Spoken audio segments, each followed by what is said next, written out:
I've seen a lot of places around the world and far apart. But deep inside, there's only one that's closest to my heart. Wherever I may lay my head, no matter where I roam, Barbados will always be home. I love the open spaces, what a feeling to be free.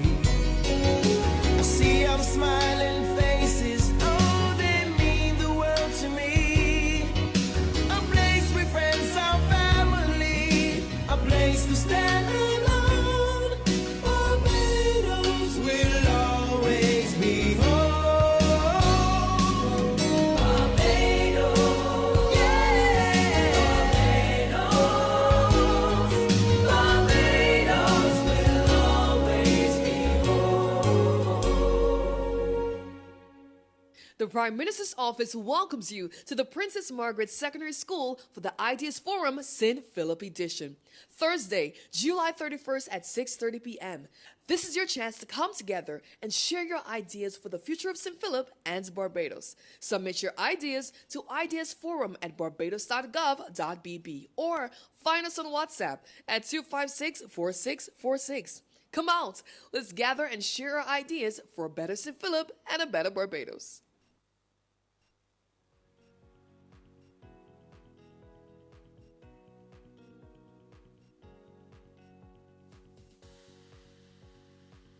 All right, good morning. My name is Nicholas Sinclair, and today I will be providing a few points on what I think should happen here in St. Philip.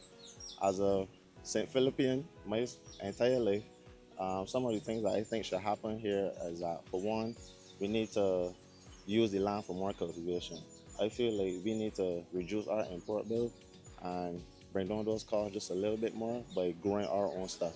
And not only in St. Philip, but in Barbados as a whole, I feel like we need to use our land more wisely instead of it just growing bush and nothing is happening with it. If we can capitalize on that and grow our own stuff, we'll be able to feed our own people in a case where something like COVID outbreak or anything of the sort, pandemic, epidemic happens again.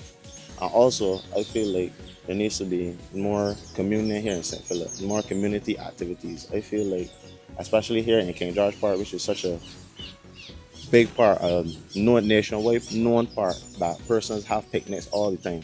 There needs to be not only just sporting events, but just events in general to bring out the St. Philip people more. And let me touch a little bit more on the sporting. I feel like it would greatly reduce the crime here in St. Philip. And as we know, there's been a very big spike in such crime happening in St. Philip with robberies, etc., etc. I feel like we need to give the young people some inspiration, give them a reason to come out and support and try their best to compete, and give them a great incentive for training.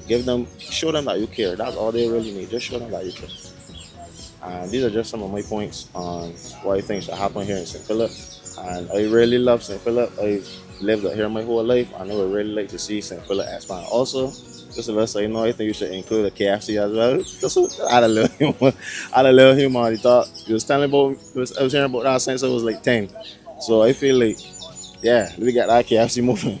But that's just some points on me, and thank you. My name is Tyrell, and I live in St. Philip. So I just do landscaping, I think, right now. But really and truly, I would like to get into dealing with animals and livestock and what's not, starting my own business. But before I live, right now, I can do it on a big scale, you understand? So I want to start with something small, like right now I got a dog, then I want to get some birds and things like that, some parrots and some budgies and birds in general and things. And start breeding and selling with some dogs and other things till they get to the point where I could expand and like on a bigger scale, if you want to understand me. And then for the community wise, you could get together now. So far, I have a couple of events in Market Short, yeah. I have a couple of events in St. Philip, but you could do other things like football tournaments and things. Because I'm a man that do sports and things too, you understand? So like, get little football tournaments or probably real tennis tournaments, both in the place, different parts of St. Philip, 6th Road, East Point, Long Bay, and you know what I mean? All about 6 Road, bring the community together, bring people together and things. And then more, it feels so good. You see these sports and like different types of activities and things will bring people together, more positive energy, and like people will see a different idea to certain things. You know what I'm saying? It will probably cut. Not saying it will cut on the balance altogether, but at least it will lessen up on the balance a little bit. You know what I'm saying? When we grew up in this community, it's a pretty good community. Never foolish never happened from it and on that. And we used to come and play games in the road. We even gamble in the road. You know, also has street gambling and thing. Keno, marble fishing, and supposed to catch a corner and what's not. We used to have some good little funds coming up. But we didn't have the street like that. It was a dark area, you know? Everybody brought a light, every play some games and play and things. But since the road do now, you got people like driving down through here now, ratless. So we do a thing already to get some humps, but we never get the humps. So if they could come and do that for me, I would feel so good. You know, to live to see that we get some humps and the little children will be more safer down through here and thing. Because they got a lot of little children book the place now. You know, at one point it wasn't dark in the way. You know, when mother go down to work and tell you, don't go outside in the rain on there, and they got muddy puzzle. Ah, boy. Pepper Pig no come up, but we had that kind of thing a long way before Pepper Pig. Muddy puzzle is jumping in muddy puzzle, and you get back inside the base before your mother get home and know you outside. Oh, God, I'm going to tell you. When my baby want to go here, and we had it like, no, so got a little box here, you put in there, roll it, man, and push it up the hill to come down the hill. You understand? We had, there's so much to mention. There's too much to mention right now. Yeah? I believe that if we got more activities in the neighborhood, it will bring back the spirit of the community, bring out the people, to let everybody see that, yeah, bring them back in session again. And the little children, it's all about the little children. So we don't want them to fall into bad hands. So we would like something going on for the past, so that when they got bank holidays and that kind of thing, people like come out and enjoy themselves and things like that. You could get football, a little basketball, a little tennis, anything like that in the community would be great. And what's that? You understand? Even if you live around Brighton and other areas and you could go a little talent, you could come out and show your talent and enjoy yourself.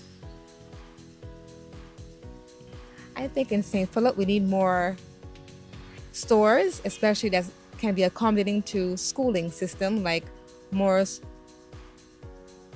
stores that have books and stores that have clothing. So we don't have to go all the way to town or Sky Mall Far or Sheraton, because there's how many schools in St. Philip? There's many schools in St. Philip's and there's no bookstore to get back to school supplies. So more back to school supply materials in St. Philip would be great.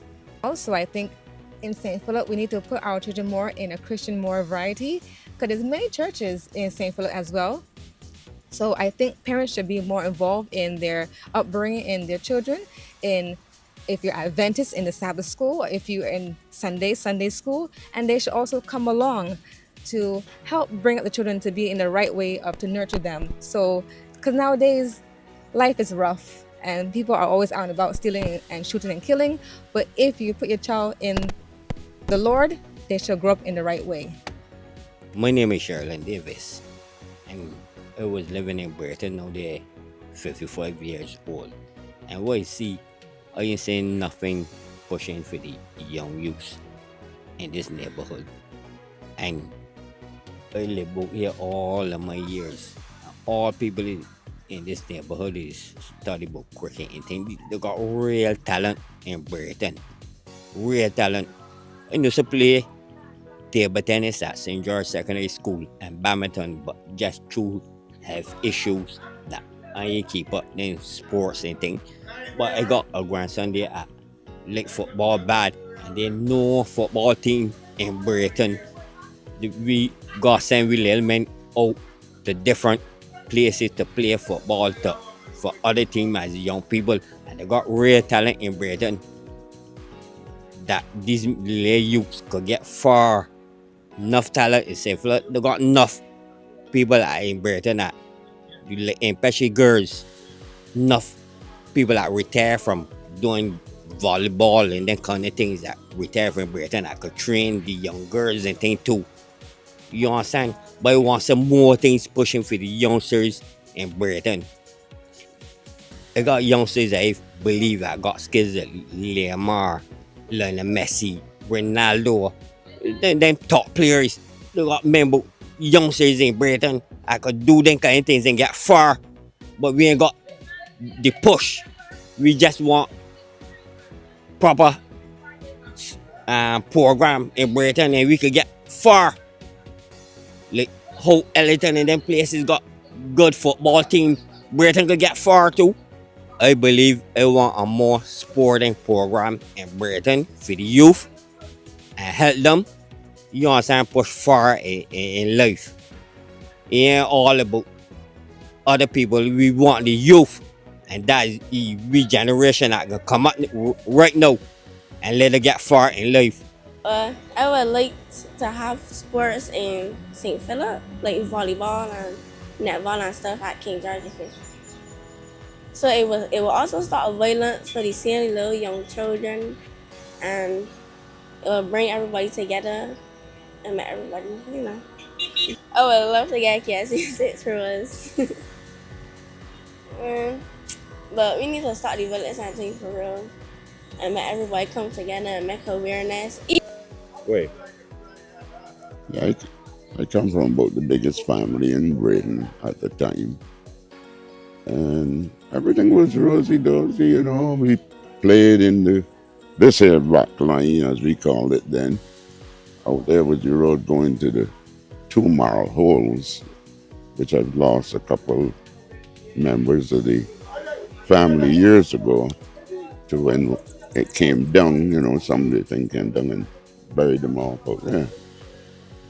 Now we had a back line, this here, and everybody knew everybody. You can go to everybody's house, you can eat from everybody. We played in what we call the gully. Now down here in Britain, we had 2 sections of Britain. There used to be a milestone right up the street, which if you came from further than there, you were from top end. And top end and bottom end, as we call them here, used to have some good rivalries in any kind of sports at the time. Well, it was mainly cricket. Right, a small bit of football, but riding cycles was a good exercise. We had a lot of games in the street, running and stuff like that. We had a couple of the more recent, more prominent guys. Francis Scott, he was even chosen by Sir Frank Worrell, another stalwart of the West Indies, Barbados cricket empire. And he was a class act, Francis was. And you had the 2 Franklin brothers who, I would say, mainly got into politics, Warwick and Ballon. Their mother and father were bakers, and which up to me, I think, the best turnover I've eaten in my life, I got from them. In them days, we had the fish vendors who come down and they carry your bikes from up Foul Bay.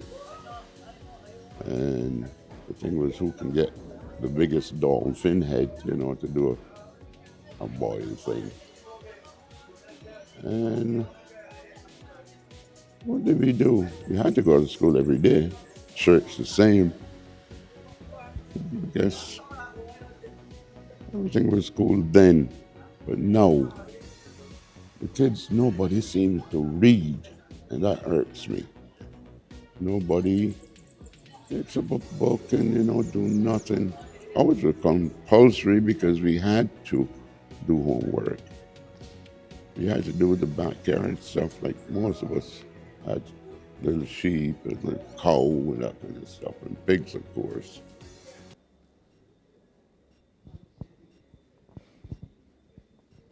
Good night once again. Let me now formally welcome you to Ideas Forum, St. Philip Edition. Welcome to the Princess Margaret Secondary School. I'm Roy Morris, Prime Minister's office. Prime Minister should be entering pretty shortly, but we will get going. Let me apologize also for MP Kia McConney. She's on her way. Today is cabinet, or was cabinet. Cabinet is normally meets on Thursday, so we are running a little behind. She should be here shortly. But in the meanwhile, we'll get going. Ground rules again. If you are planning to make a presentation tonight, the first thing you need to do is to go over to the desk at the rear on my right. Speak to the two young ladies from the Prime Minister's office. They will take basic information from you, give you a number. That number will determine the order in which you speak. If you're looking for a bathroom, exit through the door by the camera over here. There are two bathrooms ahead of you. Again, let me warn you, both bathrooms are marked ladies, so if you are worried, just decide which one is for ladies, and which one is for men's ladies. Just knock before you go in, just to be absolutely sure. So we will get going. The first person on our agenda tonight is Mr. Francis Eiffel. Mr. Eiffel, microphone is yours.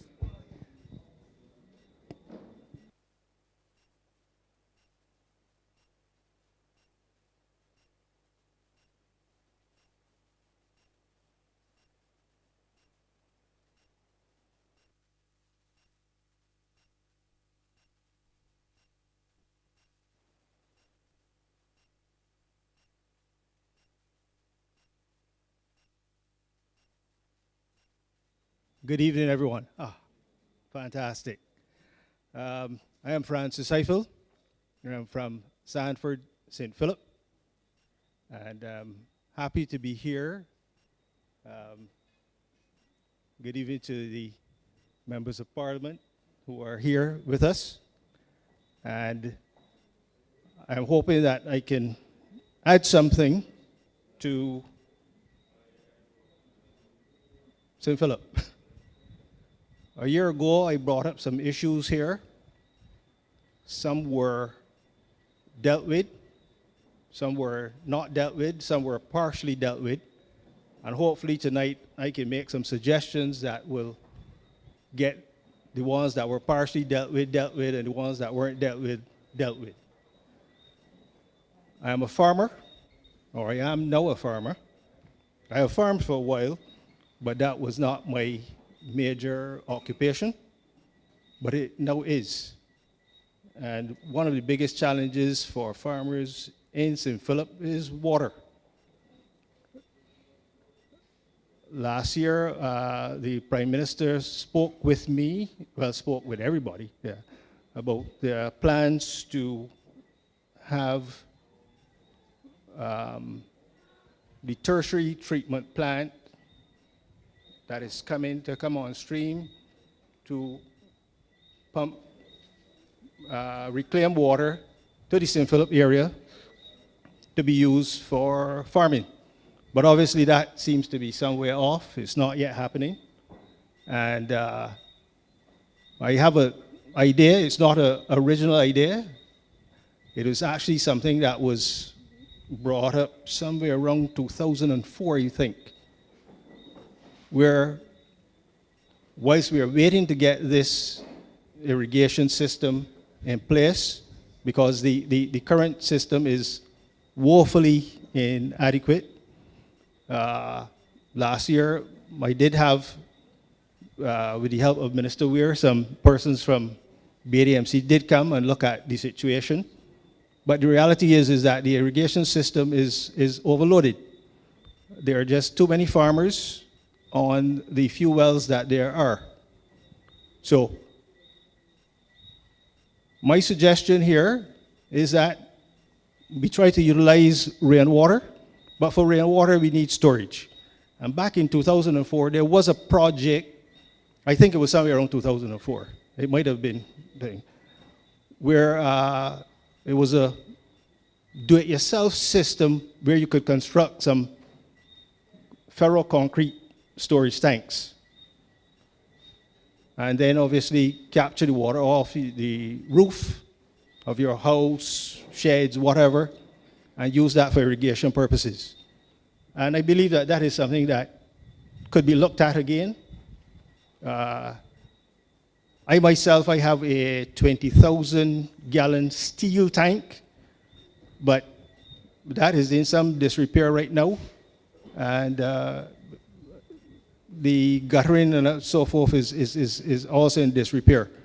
But that size of tank is what you would need, something in that kind of region. If you have any significant holding, land holding. The problem with something like that, as I said, that original idea was pretty much do it yourself at home with some concrete and steel mesh and so forth. But we have some better systems nowadays. There are entities that can probably do better construction of those types of tanks. But of course, there's a cost, upfront cost, which is always a challenge for the small farmer. And another suggestion I would put here is the rebate system that the Ministry of Agriculture has in place. Whereas it is a good system that you do get back a considerable amount of money for your output, you have to have the money first. And that is always a challenge for small farmers. So what I would like to put here again is that for projects like what I'm suggesting here, if that rebate could be upfront so that persons can make that investment without too much of a stranglehold, and then we don't have the problem, the pressure of the irrigation system. You will have adequate supplies of rainwater captured to use for your farming. So that is idea one. Sorry? Oh, sorry. Sorry. Okay. Quickly on to still on farming. One of the things that we also have is we have a lot of gluts that can ruin a small farmer again. Again, back in the early 2000s, there were extension officers from the Ministry of Agriculture who would come around and they would actually ask farmers, what are you planting? What are you planning to plant? And there was basically a kind of a database. So something like that again, where people have an idea of what is being planted, what needs to be planted, instead of everybody planting the same thing at the same time, big glut, everybody goes broke. So that wraps up farming. Barbados Water Authority. Lots of talk about brown water in St. Lucie. We got brown water here in St. Philip too. In Sanford, I am right at the end of the line. Lots of brown water. I changed lots and lots of filters. There's a hydrant right in front of my house, which was put in specifically for flushing. Yes, Water Authority, you can call them and tell them, hey, come and flush. But I would like to see a system where they schedule it. I have a background in aviation, and scheduled maintenance is one of the critical things. So they should put in place a system where monthly, bi-monthly, they can come, flush the system, and we'll probably have less issues with brown water. Also, that particular hydrant, I think, can be designated for use by the Barbados Fire Service. And again, if they're filling their trucks from that hydrant, less brown water. And yeah, that is about it. There's one other matter, and I see the Prime Minister is there, and I hope that she won't forget me.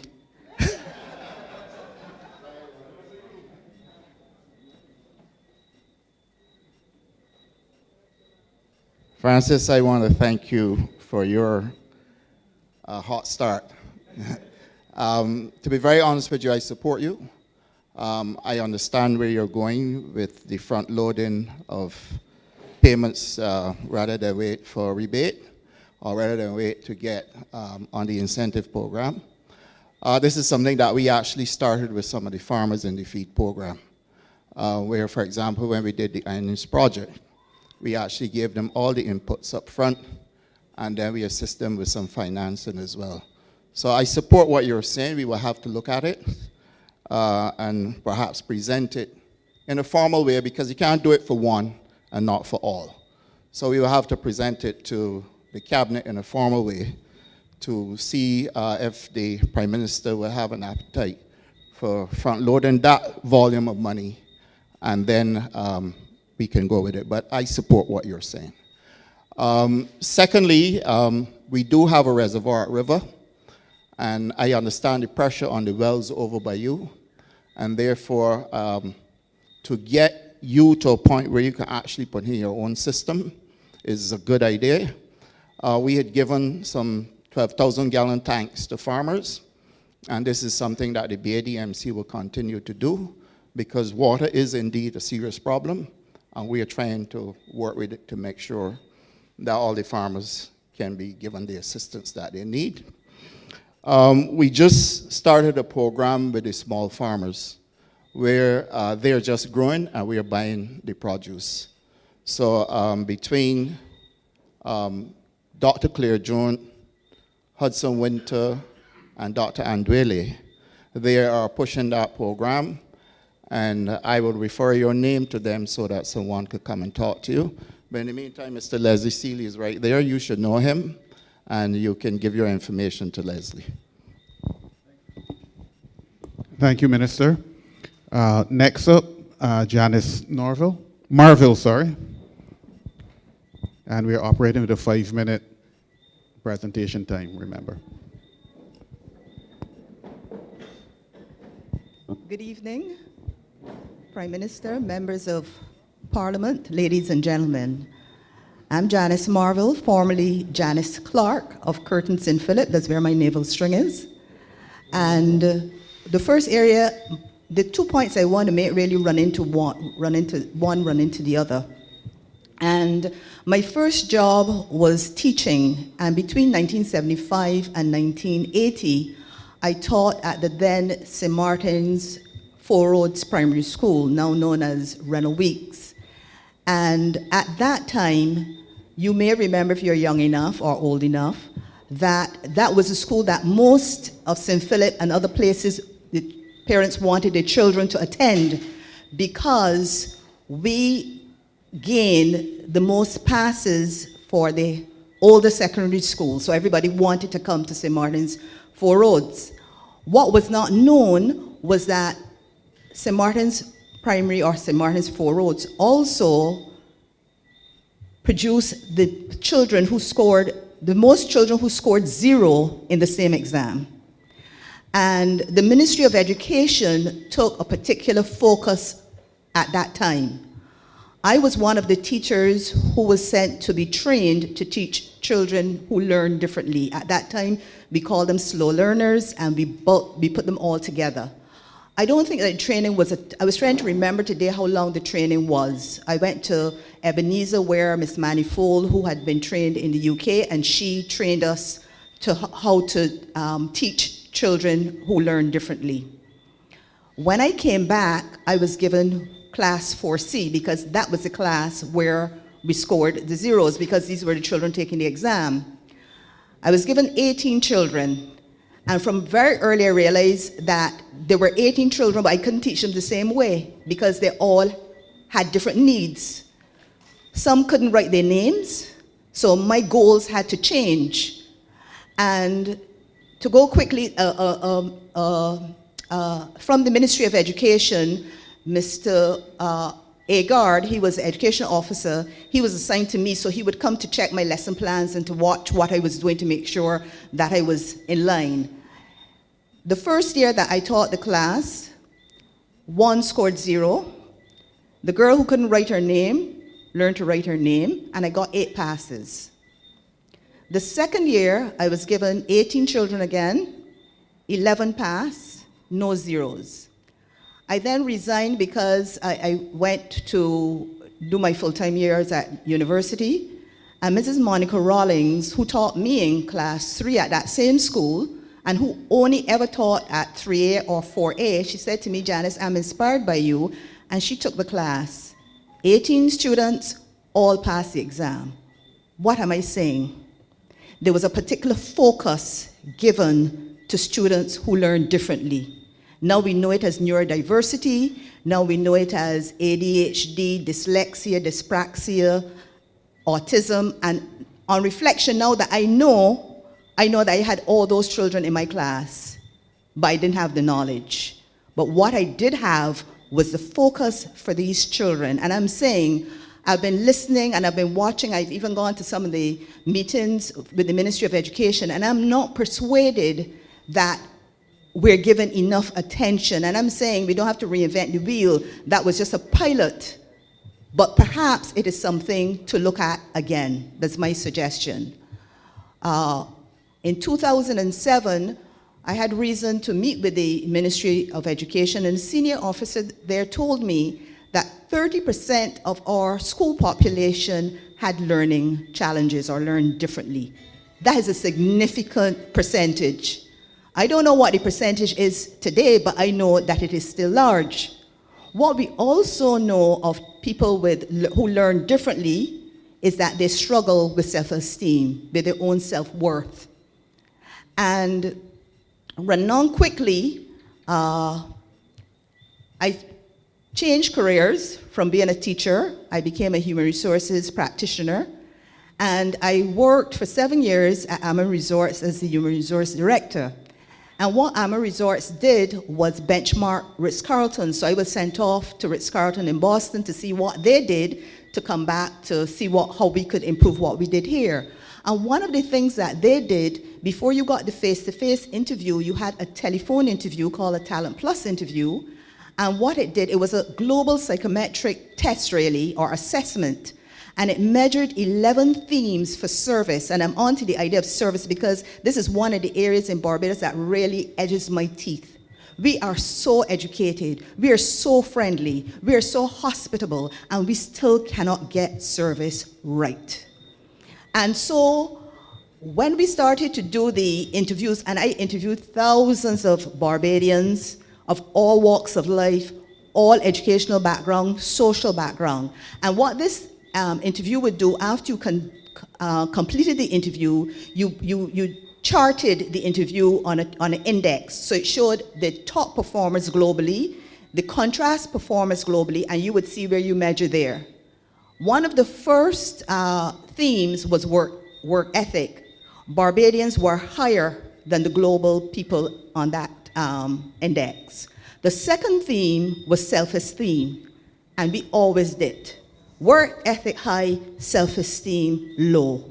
Self-esteem, I'm not saying that, and this was generally, and every time I say it to Bajans, they push back at it because they think that I'm talking about our educational system, or it's not. It is something different, and I've spent the last 10, 15 years of my life researching self-esteem because I got interested in it there. Because then when Ammon opened in St. Lucia, I was sent to spend 6 months there because their telephone system was not as efficient then. So I had to go there and do the interviews. I interviewed thousands of St. Lucians. They would come to me and they would say, Ma'am, we didn't finish school. So I had to be convincing them that talent is not about whether you finish school or not. And one of the things I noticed about them is that their work ethic was lower than ours, but their self-esteem was going in the opposite direction. And I said to Mr. Taylor, my boss then, this level of service that we have fought to get in Barbados, we're going to get easily in St. Lucia. They opened in October, February, he called me because by that time I was an independent consultant. He said to me, Jazz, how did you know? I said, it's not rocket science. They have self-esteem to burn. So I've spent the last 15 years, as I said, researching self-esteem. And I do believe there's an area that I would like to influence further research because my sample for my thesis was 300 people. And I really believe that self-esteem is something that we need to focus on because that is who we are. Our resources are our people. And if we are to remain marketable and competitive in today's world, people will pay money to come to Barbados, but the people who will pay money to come to Barbados are people who understand service. So you see how I hope you see how I'm joining the dots. The other thing that we know, the last point I want to make is that we know research suggests that people who struggle with low self-esteem, who struggle in school, who the system fails, who are unable to get the kind of attention that they require, if they don't get it, these are the people who struggle with suicide ideation. These are those who complete suicide. These are those who end up in the gangs. These are those who end up in prison. You see where I'm going with this? Are you joining the dots? And I'm saying the international countries, they front load, they spend the money in the schools trying to deal with and give support to children who have neurodiversity, because they know if they don't do it then, they're going to have to do it in the prisons, in the gangs, etc. And I finally want to make the point that the violence in Barbados is a concern for all of us, I believe. Whether it's touched us, whether we've been victims, but it's affected our behavior, it's affected our lifestyle. And I believe I have a solution for that. Because beside being a teacher and a HR practitioner, I'm a Bible-believing, devil-stomping, tongue-speaking, washing the blood, born-again Christian. And I believe that the violence we are seeing, I saw an article in the paper that I support, not all of it is in the natural, it is bold, it is unrelenting, it is constant. And I believe there's a spiritual aspect to what is happening. And you cannot solve a spiritual dynamic with a natural solution. And in the Word, God is very clear. He says, if those who are called by my name, not everybody, so I'm talking about national, I'm not calling for national prayer, those who are called by his name. So there's some conditionality onto it. We know what we need to do. And I'm suggesting that perhaps St. Philip could be the pilot where the church's prayer, and we know that sometimes some stubborn spirits, we need to do some fasting, and let us be as bold and consistent and unrelenting and break this spirit. Thank you for your time.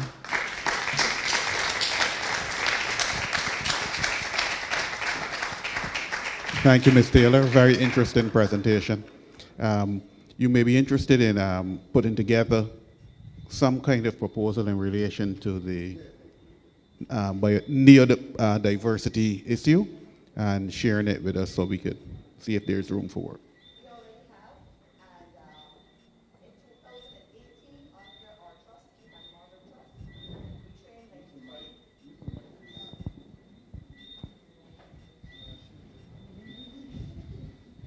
In response to Mr. Morris, I said that we already have. We under our trust, G. Hallie Marville Trust. G. Hallie Marville is my father-in-law. He didn't have neurodiversity as far as I'm aware, but he's the kind of person that this is something he would stand behind, and so we thought that his name should carry it. And in 2018, we partnered with the Ministry of Education and UNICEF, and we trained 93 teachers here. We took the same proposal to Guyana, because we live between Barbados and Guyana, and we trained several of their teachers as well. And then we were hoping to move on from there, but then COVID happened. So we're now ready to take fresh guard. And I've sent a proposal to the present minister, Blackman, and hopefully, yeah, thanks. Thank you.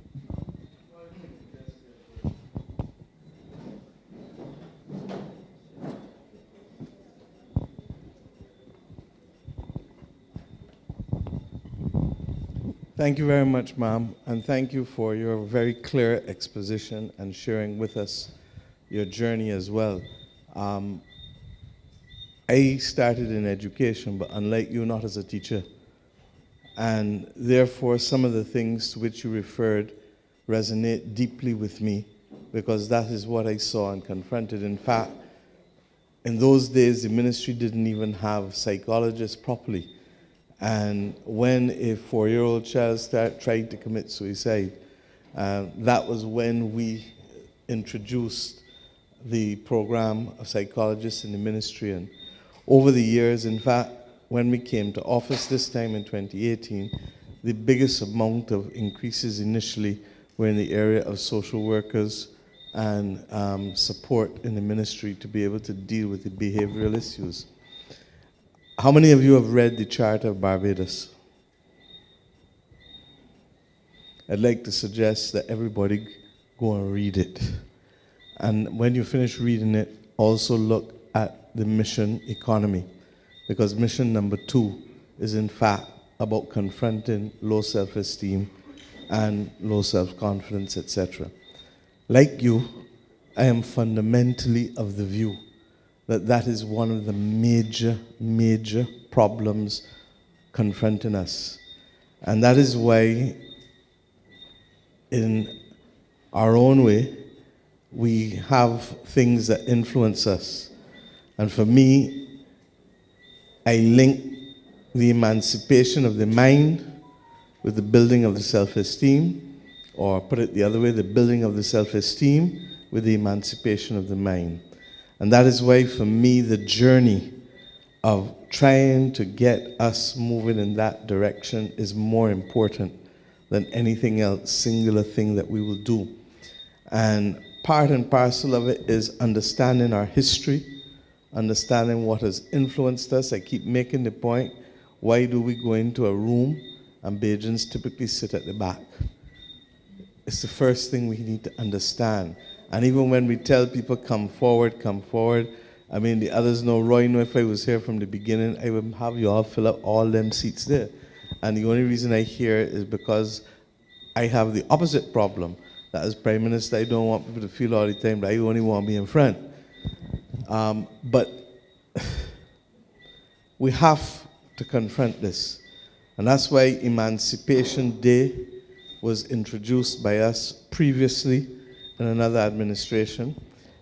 And I asked myself, in this week between July 26th and August 1st, how do we get more Barbadians, more Bajans to understand and appreciate these things, and not as a fringe event or a fringe movement? Because they are fundamental to who we are, what we can achieve, how we treat to the golden rule, how we treat to the issue of the resolution of conflict, how we treat to the issue of productivity. And I keep making the point that if you, for example, in a hotel, you tell somebody, I would like you to move that plant pot from there to there. And you run the risk that the person might have a damn my job. By the same token, the same person will go home by a manager who treats them differently and lines with them or talks with them and whatever, and help paint the house all weekend for the manager. And when the end of the weekend come, the manager asks you, how much I got for you? He said, for me? Man, you don't got nothing for me? We is we. And it caused me to realize that the 3 most powerful words in this country are we is we. But it is anchored always by almost a fear and a doubt. So you walk into a room and you didn't necessarily see the person. You're preoccupied. Your mother's sick. You got X to do. You got 5 straight appointments back through. And you walk in the room and you didn't necessarily see the person. You walk in here, play, you ain't talking to nobody. Immediately, without us realizing that if you were that person in that moment, you might equally understand why the person may not have responded to you. We have to find a way of confronting both the past, but also confronting social and emotional learning targets in our school system to allow our children to flourish, and through the children flourishing, to allow the parents who may not necessarily be comfortable with expressing themselves to be able to find that space of comfort. And I hope, if you say you have a program, I hear you, I'd love to see it, because yours and anyone else in the country who has, because this has to be a singular goal to allow us to develop that self-esteem and to develop that confidence. There are people who will write gloriously, but if you ask them to get up and say 2 words, they can't say nothing. You do the converse now, you go to the States, and there are people who can talk pretty. I can't get them to write 2 paragraphs or 2 sentences. So I want, through my office, to continue to associate myself with this, because this is going to be multi-generational. During the course of the 10 days leave that I had, I was rereading Hilary Beckles' Charterhouse Blues and Great House Blues. And why? Because in understanding what happened to us after slavery, it's all in my head because tomorrow morning is the Emancipation Walk, but in understanding what happened to us after, the Barbadian planters in particular were resistant to emancipation for obvious reasons. They had a good thing going. They accepted it, but what really then drove them was the determination to keep people. And you can hear me talk about it over and over, because as we heard last night from President Obasanjo and Prime Minister Patterson, lest we forget, the tenantry system didn't just get there by accident. And I hope that the media will at some point, especially during the season of emancipation, along maybe with the Ministry of Culture and GIS, start to focus, because you need it mainstream, not just a handful of people, but begin to understand that that located laborers arrangement, where you precluded people from being able to move from one plantation to anywhere else to go and work. And if you wanted to live here on this particular plantation, you had to sell your labor, and it was determined by the employer, the plantation owner, what price he would give you for your labor. That is the closest thing to a form of forced labor that replaced slavery. And that existed almost for a century. So that we need to begin to come to grips with this. I thank you for raising it. I think that all of these things are affecting us, and we have to understand how we can allow our children to be confident but respectful. How we can allow our children to be empathetic but disciplined and focused on what they have to do. And that really and truly, when you look at it, and I know that the Ministry of Education is framing it out, and as I said, he'll be talking over the course of the summer to the country, but fundamentally, I can go and get any bit of information now. So it's not about information in schools anymore. It's about skills. It's about values. It's about attitudes. It's about a habit of excellence. It's about recognizing that it is not just the academic, but also the technical and vocational and the social and emotional learning targets. And if you have a person who has been rooted, how many people you say in St. Lucia there they hadn't finished school, but they still did well? It is about the essence of who they have been shaped to be and nurtured to be that will make the fundamental difference for continued learning. And I can only hope that we as a country recognize this is not the mission of government alone. It's not the mission of the private sector or the church alone. It is the mission of all of us. And that is why it is mission number 2 in the 6 missions that we have as a country.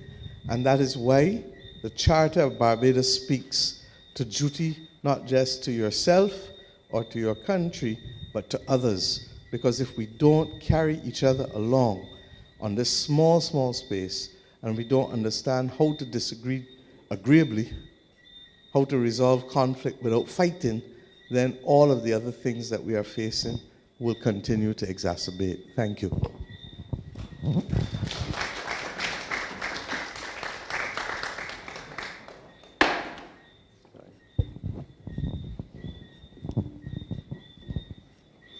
Thank you, Prime Minister. Jerome Davis.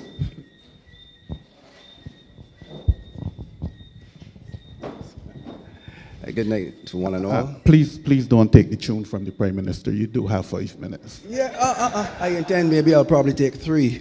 Okay. Yeah, I did come here with many points, but realizing what the format is and so on, I had a little difficulty in reducing it to just 3. The first one I want to mention is that of traffic congestion. Now, I'm 70 years old, so I don't have to get up early in the morning to make my way down to town or anywhere else to work. But my colleagues, my friends do. And it pains me to see people having to leave home at 6 o'clock in the morning to get to work for 9 o'clock. And what some of them do now, they don't have breakfast at home anymore. They take it to work, they eat their breakfast, and then they maybe wake up for work. And I want to suggest, it's nothing new, it has been mentioned before, but government has not been bold enough, I believe, to try to implement it, but that we should stagger opening hours. It might be difficult to get the private sector to immediately do it, but maybe government could take the lead by implementing such within the public service, where you stagger not work hours, but the opening hours. Now tell me, why should a store selling cloth be open at 8:30 or 9 o'clock? Schools are open at 9. Almost every business here in Barbados between 8:30 and 9. So everybody's on the road at that particular time. And on a few occasions that I have to travel now, and I see the lines of traffic, I say to myself, if I was still a working man, there's no way anybody could get me in any traffic like that every morning. I would have to be late. I could stay late after, I don't mind, but I wouldn't be in that traffic.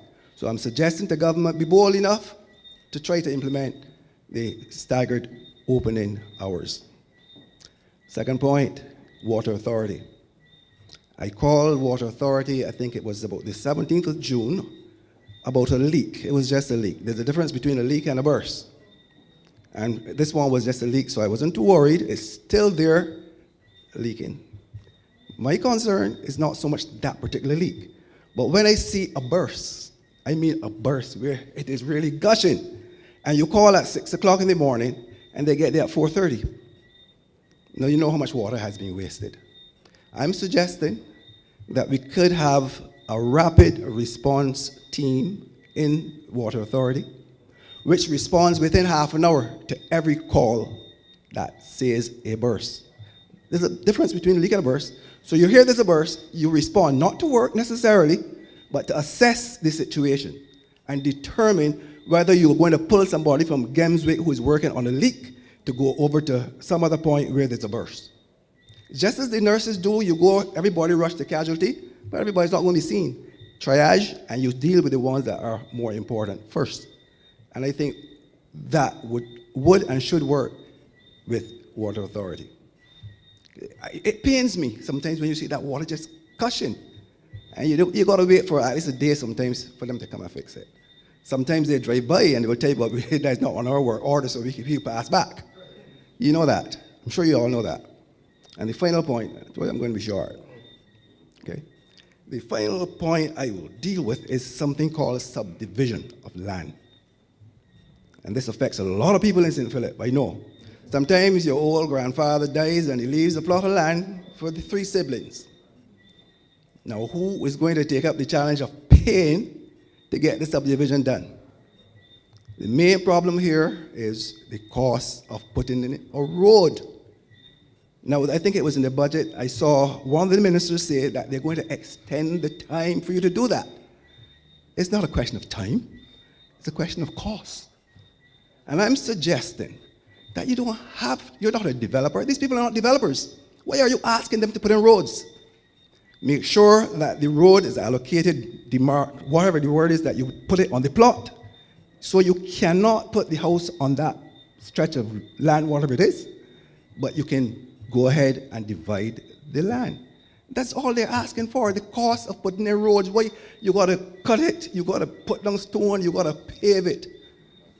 I have friends who are in that situation, and there's nowhere to turn. They don't have the money. There might be 4 persons, but somebody got to step up to the plate to do it, because the others ain't got the money to help either. So I'm asking government not just to extend the time frame, but to do away with this demand that you put in the road. Make sure that when you make the plots out, provisions are made for the land, for the road, sorry. But do not demand that poor people who don't have the money put roads in. And you know what happens when you do that? You're then blaming these people for having vacant lots that they can't maintain. Right? And I go on to vacant lots because I got a little time left. Years ago, I got a minute left, right? Good. I know, I'm timing myself. Years ago, late Prime Minister went after, introduced a measure where vacant lots were taxed at a higher rate than a lot with a house on it. Again, a lot of people in St. Philip have parcels of land. They can't afford to put a house on it, but yet they're paying more than the neighbor who has a big house and 4 cars. In fact, recently the Prime Minister was so kind to you that she removed all the taxes for those people. They don't pay a cent. But you got a little piece of land and you're paying over $1,000 a month for it. You're keeping it for your daughter or granddaughter who's in university, isn't working yet. And by the time she is working and gets a job and gets the money, you've paid for that land 10 times over. Why are we doing that to our poor people? Look, Prime Minister, please look at those vacant lots and the rates at which our people are being asked to pay every year. I know it for a fact. I know it personally. Thank you. Thank you.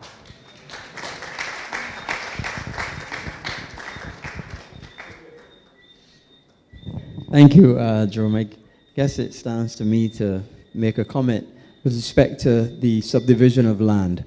And yes, I do take your point for sure in terms of the roads, because that's where the expense is, the demarcation, and also the surveyors coming in, doing out the plot, and then demarcating the road. And we've actually changed that a bit. Is in the past, they actually required a full macadamized road with all the slippers, all the drainage, and all of that. And we've relaxed that to some extent and just asked for a sand and seal road in certain circumstances. But you have to understand that when we also do the subdivision, you have to protect the individual people.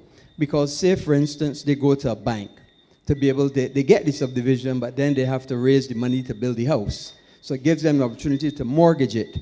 And for often they have to have that protection. So the road is important because you have to also have the services, the electricity, the water, and all of those things.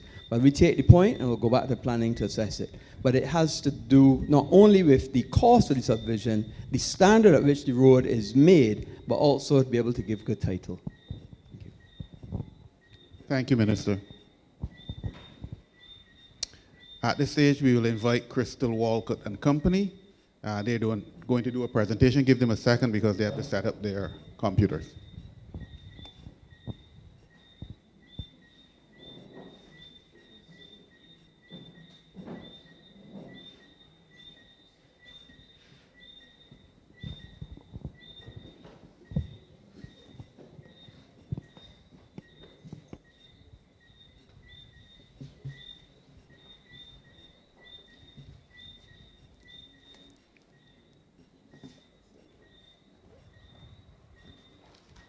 Majority of you can see this? Yes?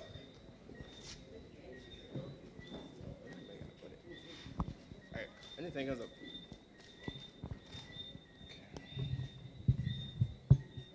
Okay. Alright. Good evening, everyone. My name is Dijada Messiah. I'm a third-year medical student at the University of the West Indies, Cave campus. I'm also a youth advocate with the Childhood Obesity Prevention Coalition program under the Heart and Stroke Foundation.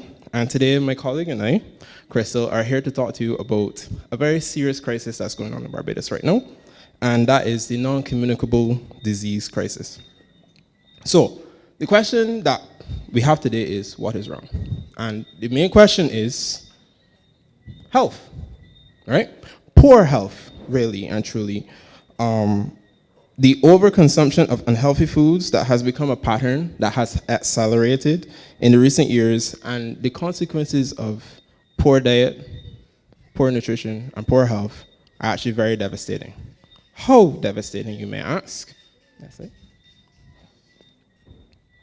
If I say to you that 66% of adults are overweight and 33% are deemed clinically obese, that means 1 in 5 children 1 in 5 adults, have diabetes. Now, if you take a quick look around the room, there are more than 5 adults in here, which means statistically, some of us fit into that 1 in 5 statistic.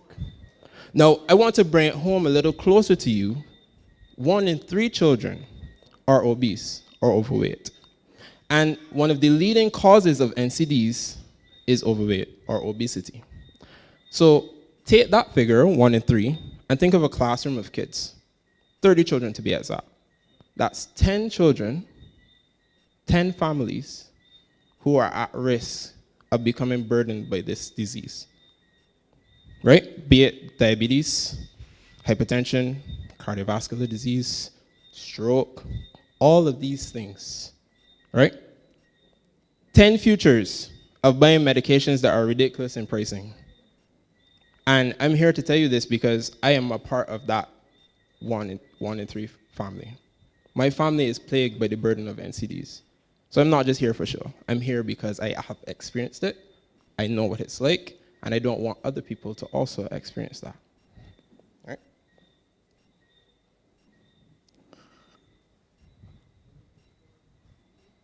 If I tell you that 80% of all the deaths on our island are related to NCDs, how believable is that? So put it quick in perspective.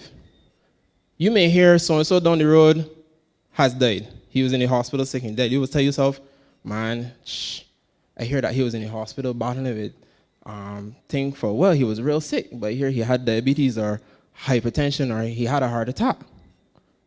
That's tough, boy, he gone, but you know? Versus if you hear, oh, wait,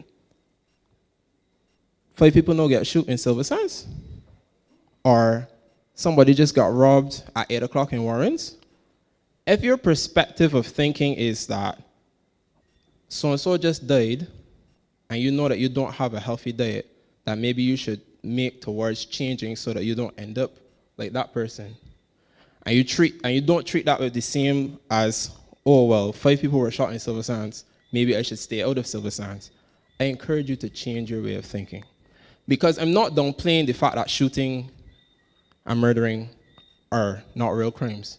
I'm stating that NCDs is a silent killer, just as serious as all the others that are publicized locally, widely, I should say. So what does this mean? How much sugar do we really eat? If I were to say to you that this is a very local drink that we love, right? This is 17 teaspoons of sugar. And this is a drink that's very widely drank. I know people that drink 2 of these in one day, 4 days a week. I'm not liable to say, but you can guess, right? But my point stands. We drink this without realizing. Because I guarantee you, if I show you it in the normal bottle, and you just go in the store and you buy it, you're not going to really know.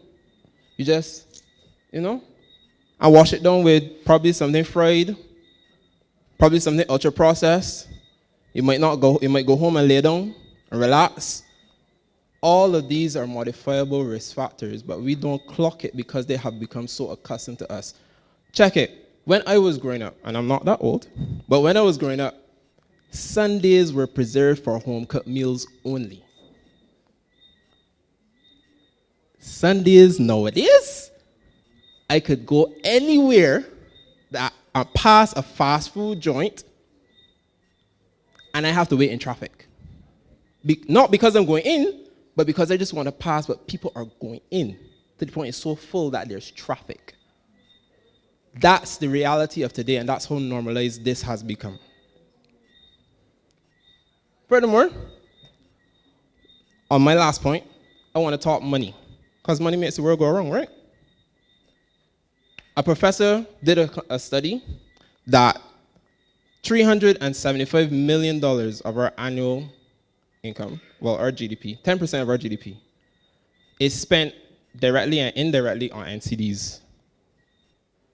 That is reflective of healthcare, absenteeism, And of that 375, 65 million are spent on diabetes and heart disease alone.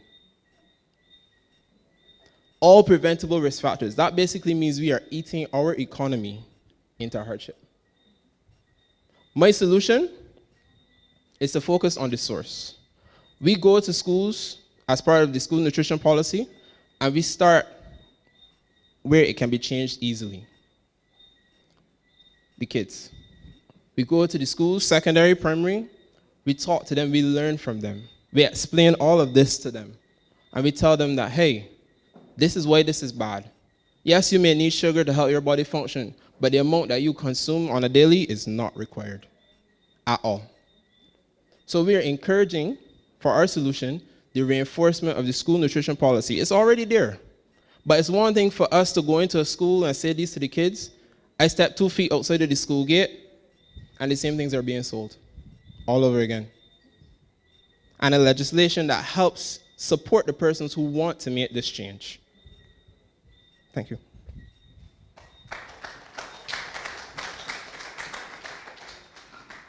I still have some points. So coming straight to the solutions, as he would have mentioned, we have the school nutrition policy. The first thing is marketing.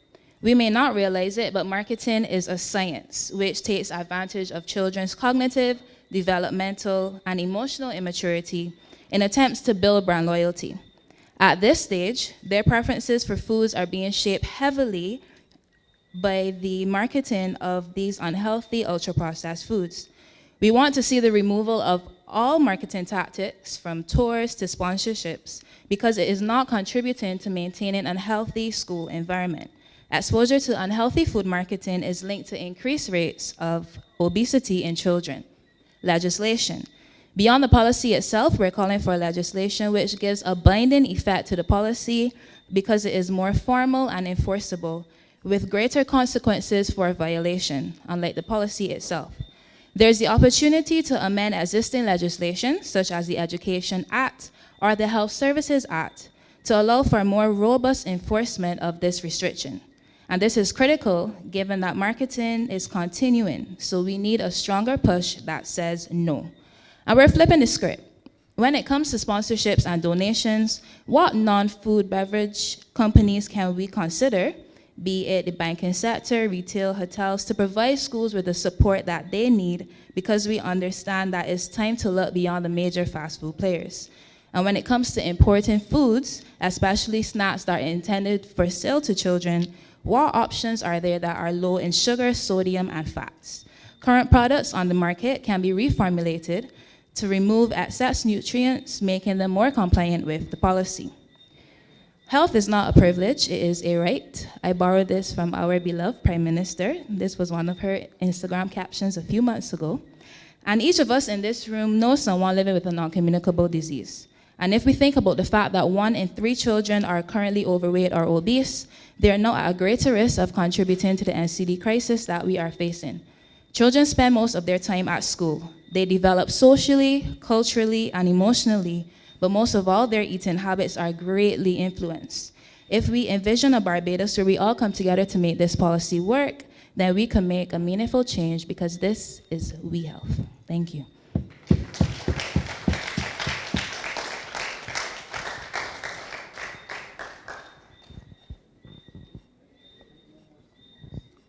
Excellent presentation. Prime Minister, you want to say something?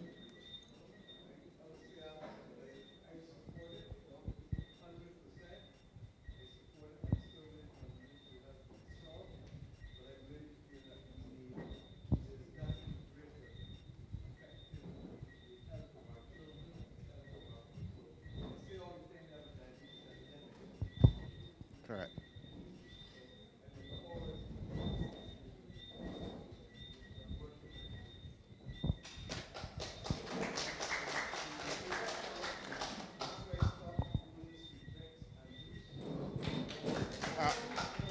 Hold it, Prime Minister.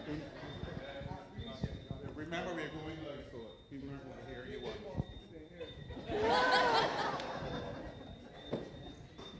No, I said, look, I know that this is a personal journey because, trust me, but you have to try. I used to smoke. I stopped smoking, what now? In 2017, this is what, 8 years? And that doesn't mean that you don't have the urge, but you have to resist the urge. And then for the most part, try to stay away from as much processed foods and tinned foods and as much juice and sweet drinks. I ain't fooling you. So water works well. And coconut water. And in a sense, I say so because at my size still I should have worse health profile. But I believe that the reason I have the health that I have, in spite of this size, is because of cutting out those things in the last 10 to 15 years, little by little by little by little. So there was a time when I didn't like fish. Now I eat fish 6 days a week, as opposed to what I used to love. Now I eat that maybe once a month, a pork chop. Same thing with pigtails. Don't eat it no more, other than maybe once every 2 months or 3 months now. So ham, perfect example, and you have to forgive me because I grew up at a time when Bajans ate ham at Christmas. I grew into a world when Bajans eat ham every day. It cannot work, balance. So I eat ham twice a year. Christmas, either Easter or crop over. I missed it for Easter, so I don't need to tell you what is for crop over. Thank you.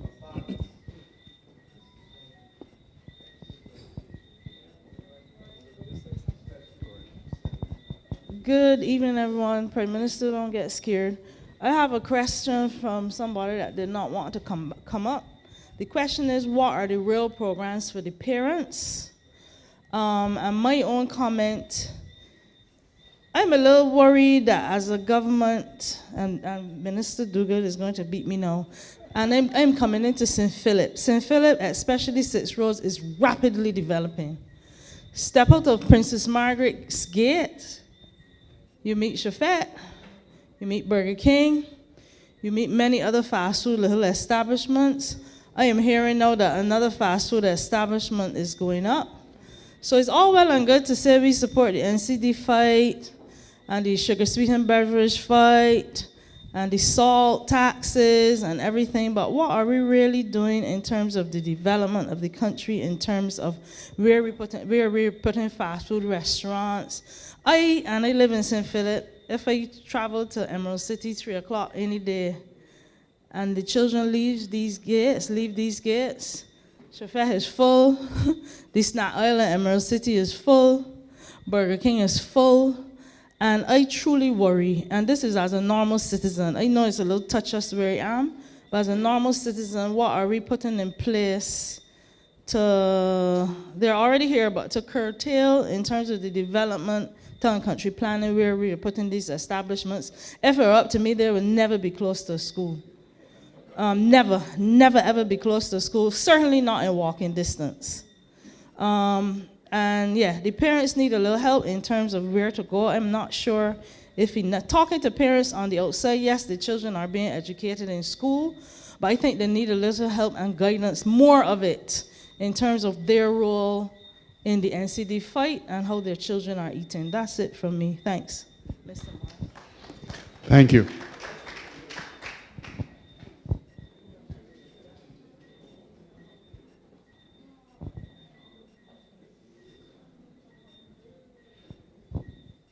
Right, sorry. I know I'm over my 5 minutes, but I'll be very quickly. Right. So in response to knowing where to go, the biggest thing is education, yes. The Heart and Stroke Foundation, and well, I should say the Childhood Obesity Prevention Program, really, we are working with measures, we're working to put measures and have put some measures in place on that goal of educating. Because for me as a youth, I'm 24, to be very specific, people in my age group don't know how to cook. That's very concerning. And outside of that, even people 2 years, 4 years older than me don't know how to cook. So sometimes I don't like to go just although I say, like, you know, sugar bad, right? Well, excess sugar bad, I should say. The primary issue I have seen a lot of the times is that the ignorance to how to take care of yourself in that regard. It's easy for me to walk down the road and spend $20 to buy something to eat that I could just go home and chow down and then be cool afterwards. But then to sit down and say, all right, well, vegetables, $12, but then ready meat, ready starch. You understand? That's a real concept for some people. So having those provisions in place, and we would like some more assistance in doing that, I will say that. But certainly having the facilities for that, teaching facilities, educating facilities, hands-on training. I remember when we first started tackling this, the canteen concessionaires is where we focus especially because, you know, there are canteen concessionaires in schools, and in schools they serve all of the processed foods. We trained canteen concessionaires. They were rewarded for their training. They appreciated the training because to them it's like, well, this is what people want. This is what gives us the most money. And I don't want to take money out of nobody's pocket that I can't give them back. That's certainly true. But for them, though, it's more than just that. They are able to create different things that help support us, that in turn support what we're trying to achieve, which is a better, healthier Barbados. Thank you. Give him a hand. I think it was an excellent presentation of sensitization and information. We look forward to working with you some more on this one. Shakira Neblet.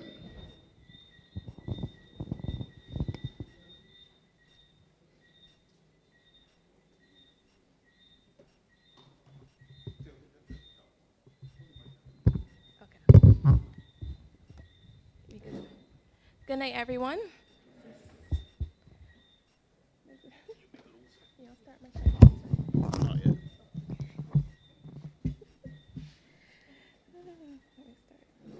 Okay. Good night again, everyone, and Madam Prime Minister. I want to start by introducing myself. My name is Shakira, and I have studied criminal psychology and social justice and community studies. I live and worked in Canada for the last 7 years, and I came back and I started my business here, which is probably like 2 weeks now.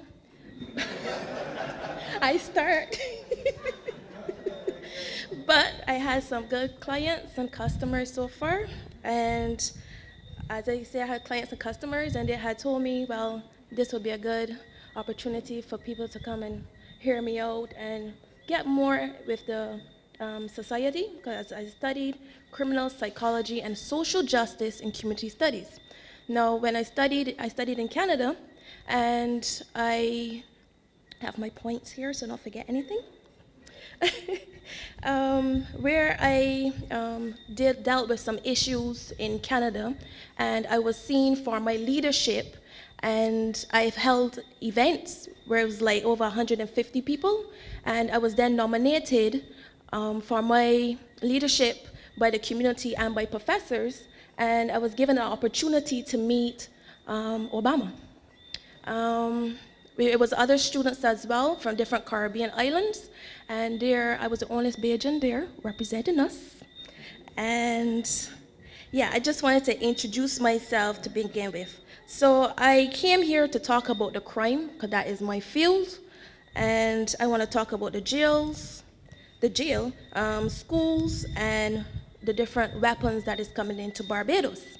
So to start with the jail, I've been in plenty of courts in Canada, whereas I've seen different people come and go and return, and although they're convicted, they come back into society, they don't know where to go, and then they end back up in jail.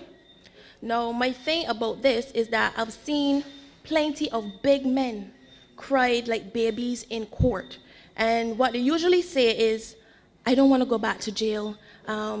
I'll do anything, but I don't want to go back to jail.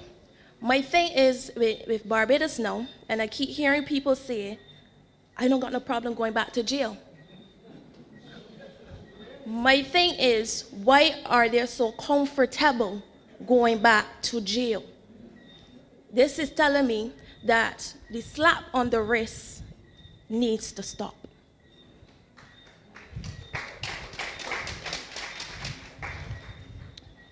I have here my notes.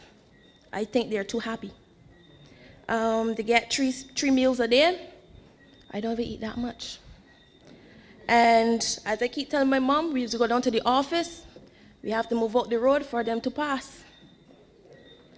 No, my thing is, I remember when I was younger, there used to be the prisoners working the grounds and planting crops and stuff. Why is that not happening? Why are they not doing these things? I think they need to start working their skills. Carpentry. If there's hurricanes in Barbados, why can't they help repair our homes? Why can't they help work and repair buildings?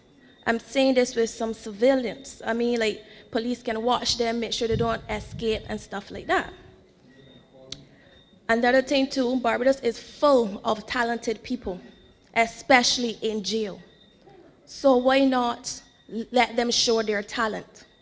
See if the community can benefit from their talent, even if they sell art, or they know a sport, or like women, if they're good at hair and stuff like that. So when they come out of the jail, that they can use their skills instead of going back to the crime that they're committed because they're so comfortable committing that crime. I was also saying, why can't they plant food like they used to when I was younger? I remember seeing them in the field, as I just said. Why can't they plant food and help the homeless in Barbados or the less fortunate so that a child have a meal to carry school? So that's just some points I wanted to put on jail. Now, my second point now is school. Now, although I just started my business, I've heard a lot of stories. And I've talked to people that also work in some schools. I'm not going to get into details because you all know how it is with minors, right? Now, for example, I know a girl who wanted a career development. That's what I do. I help with CVs so that when they leave school, they know how to work. They get their skills and stuff and experience up. Now, there's knives and stuff in school, like weapons in school. I want to talk about that. There's some students that is doing well academically, right? But because of the amount of violence in school, it is dropping, repeatedly dropping. They don't want to go to school. They're scared to go to school. When a teacher asks, so what's really going on? Nobody wants to talk because they're so scared. Now, after all the youth then is not academically there and everything is dropping, what's to say what's going to happen to our youth a few years from now when they graduate and they don't have any jobs? What are you going to do? So this is just another point that I wanted to put in terms of schools. So I wanted to talk about observational learning, which is also known in psychology, and that is children watching their parents. You're surprised to see the amount of things children know that adults know. And another thing too, there are so much gangs in school. I do not know if people are aware of that. And it is, as I said, children are afraid to go to school because of these different gangs. So my thing is, instead of just putting them out of school and then they have to return to school, and it's to the point that it's not only in school, but out of school, they're in trouble with the law. Why are you keep returning these students to school to then hurt the other students who are willing to learn? Why not create a boot camp? Whereas when they go to this boot camp, they can still learn, but I believe like soldiers can help with discipline, respect, and different things like that, so that it separates them from the children who's behaving well and learning. More activities in school. The more activities a child does, the less trouble they get into. Why not put more activities inside schools?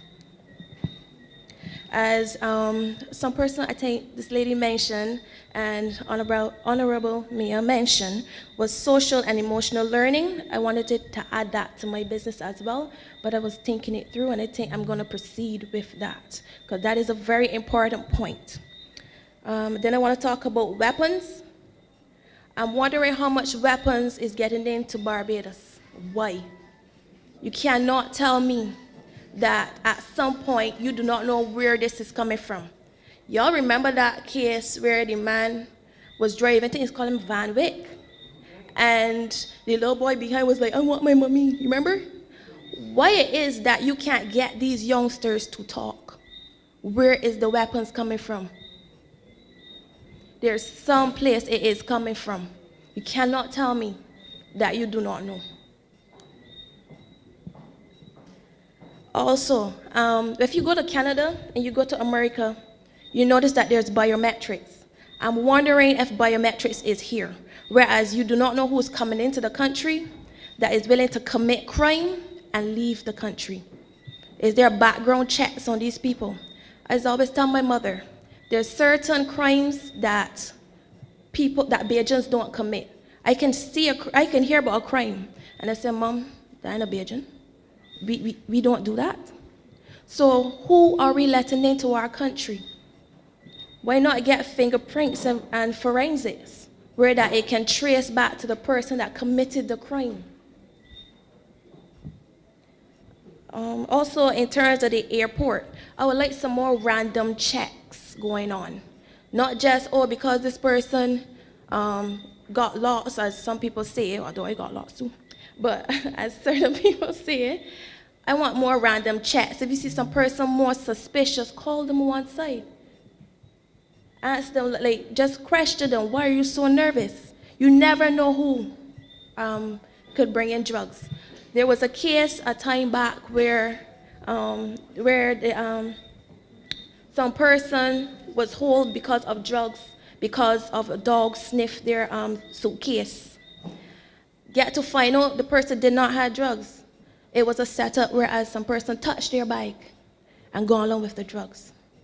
We need to use technology in searching what is entering our country more.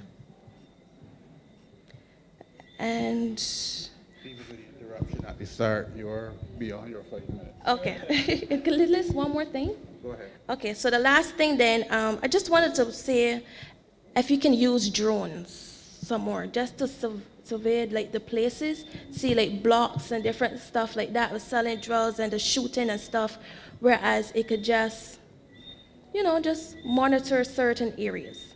So that's just my 3 points. Thank you. Thank you very much, Shakira. Your points are appreciated, but there are a couple things that I would have noticed that you take things for granted. There are lots of things that you mentioned that are already taking place, but you don't necessarily spout what are security measures, but the advice and the suggestions are appreciated. Joyanne Haig. You live in St. Philip?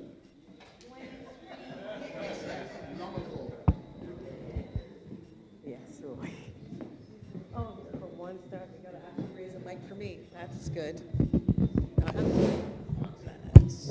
Yeah. I think that should work. Yeah. I have heels on. Thank you. Good night, everyone. My name is Joyanne Haig. And yes, I live in St. Philip. I have been living here since 2003, many years. So they've accepted me and adopted me. Right, Naval? Thank you.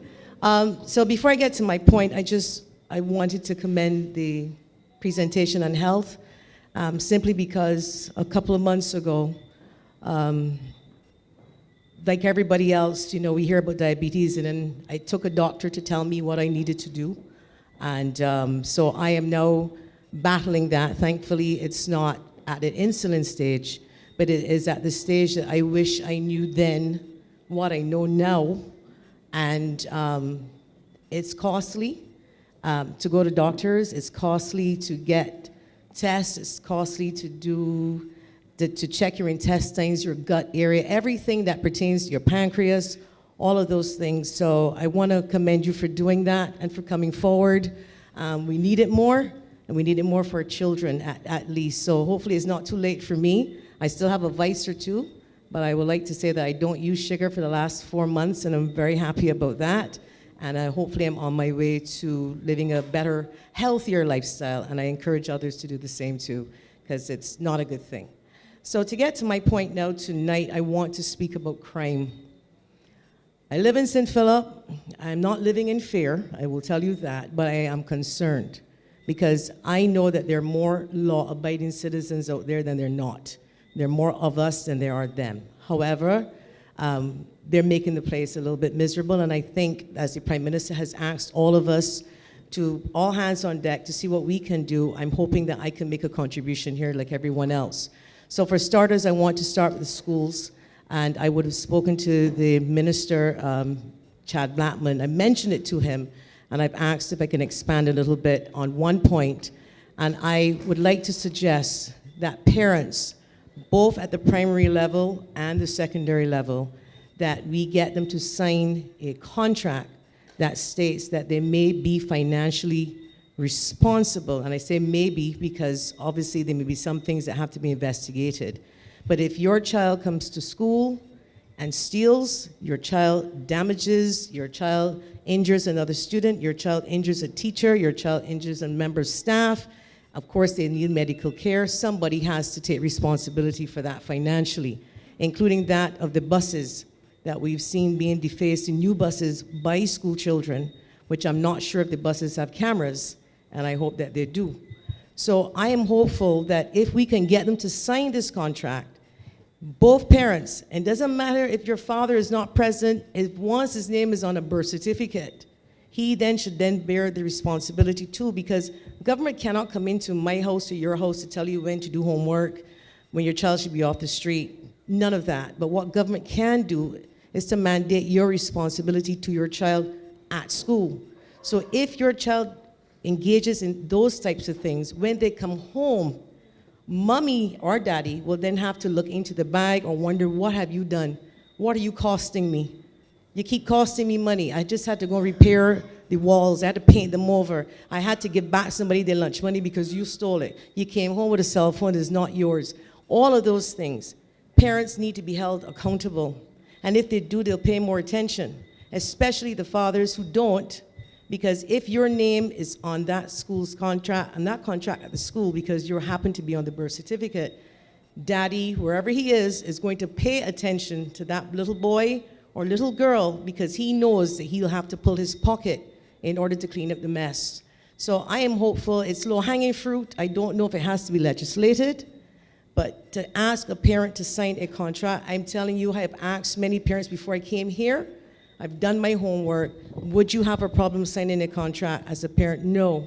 And any parent who tells you that they have a problem is a parent that probably has a problem, and they probably have problem children, because anybody who says no to something like that clearly does not want to see what is best for this country. So, Minister, I am hopeful that that is something that you can consider with your team, and as quickly as September, because we want to be able to get the parents more involved. And this is the only way I believe that we can, because government cannot mandate anything else outside of this. They cannot mandate how you treat to your child at home, but this definitely will help. The next point I have would then be for the community. Prime Minister Motley has asked, again, all of us to assist, and if you see something, say something. We support the police service, we really do. I know they always get their guy. Unfortunately, it does not always work out in the way that we all want when we see them walk for whatever reason. However, I am asking the Prime Minister, as the Minister in charge of finance, if consideration can be given to support the neighborhood watches by allowing Barbadians to have access to duty-free cameras and solar lights, at least up to 10 duty-free cameras, ma'am, and 4 solar lights for every house. It doesn't matter if you own the house, you rent the house. We want to be able to tackle this problem. But if you allow us and give us the tools, or meet us halfway at least, then I think we'll be your neighbor's keeper better. We can set up better neighborhood watches. We can then put everybody on WhatsApp. We can even put up signs. We don't even need the traditional, oh, this is protected with security. Do like what the Prime Minister says, if you're not from boat here, keep from boat here. In other words, that's the sign coming into your neighborhood. Be creative, but get together as a community and look out for each other. So if somebody coming to your house and you're at home, you don't know they're coming to your house, but your neighbor, you know, it always said that beige is malicious. This is the time to be malicious. This is the time to figure out, okay, somebody is lurking around my neighbor's home, call them. Or the neighbor could be at work and can see the cameras from their cell phone. People are saying that crime is expensive for them because they have to put in all these measures. I am just asking to ease the Barbadians and to allow them the access, duty-free access to cameras and to solar lights to support us with our neighborhood watches. And the last point, money again. I took the liberty of having a meeting with Crime Stoppers, wanted to understand how it worked. And we do see it advertised on television along with the telephone numbers from the police force, 211, Crime Stoppers, and another number which I can't remember. The problem is that the public, some members of the public don't like to say something when they see something because they're worried that information will get out. Crime Stoppers does not work like that. The police station, people are skeptical because one, there's caller ID. Two, they normally ask you, what is your name? So that is really separate from Crime Stoppers. So I am hoping that if we look at Crime Stoppers, ma'am, and perhaps look at the finances of Crime Stoppers, when a person is captured, or should I say escapes after being captured, there should really be a bounty on their head, which means that the money from Crime Stoppers, for example, could be $3 million, which is a joint effort between the government and the private sector to put this money as a bounty. When that person escapes, if they do, immediately it's a $5,000 bounty. If you want people then to help you find guns, these guys want money. That's the bottom line. If it is that you have money attached onto information, successful information.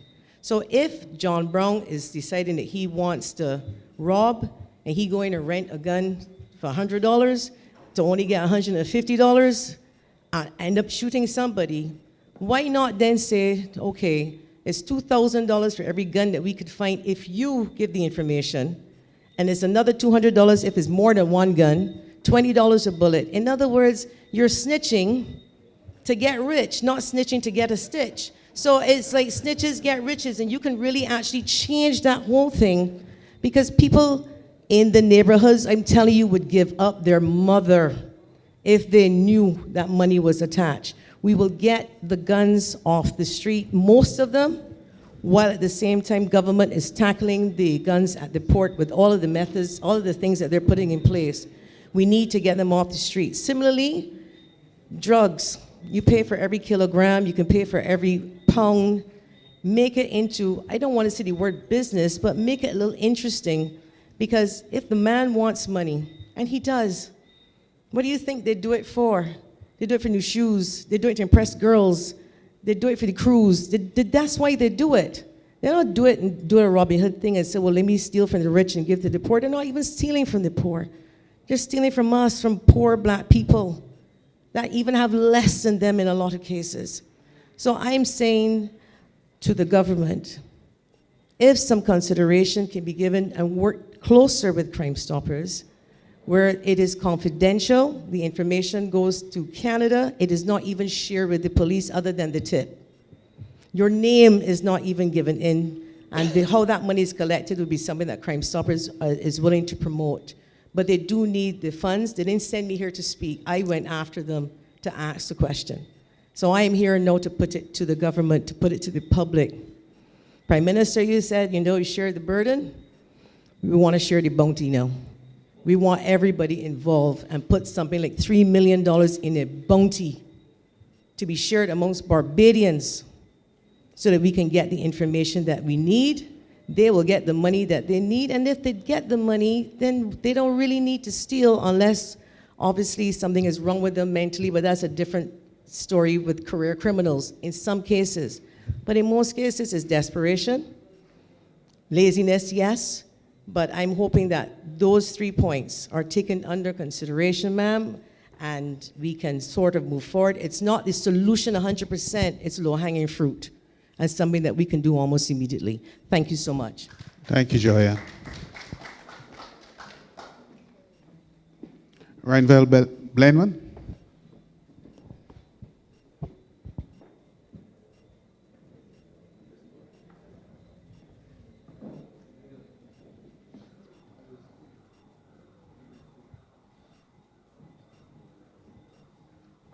Good evening, Madam Prime Minister, members of Cabinet, ladies and gentlemen.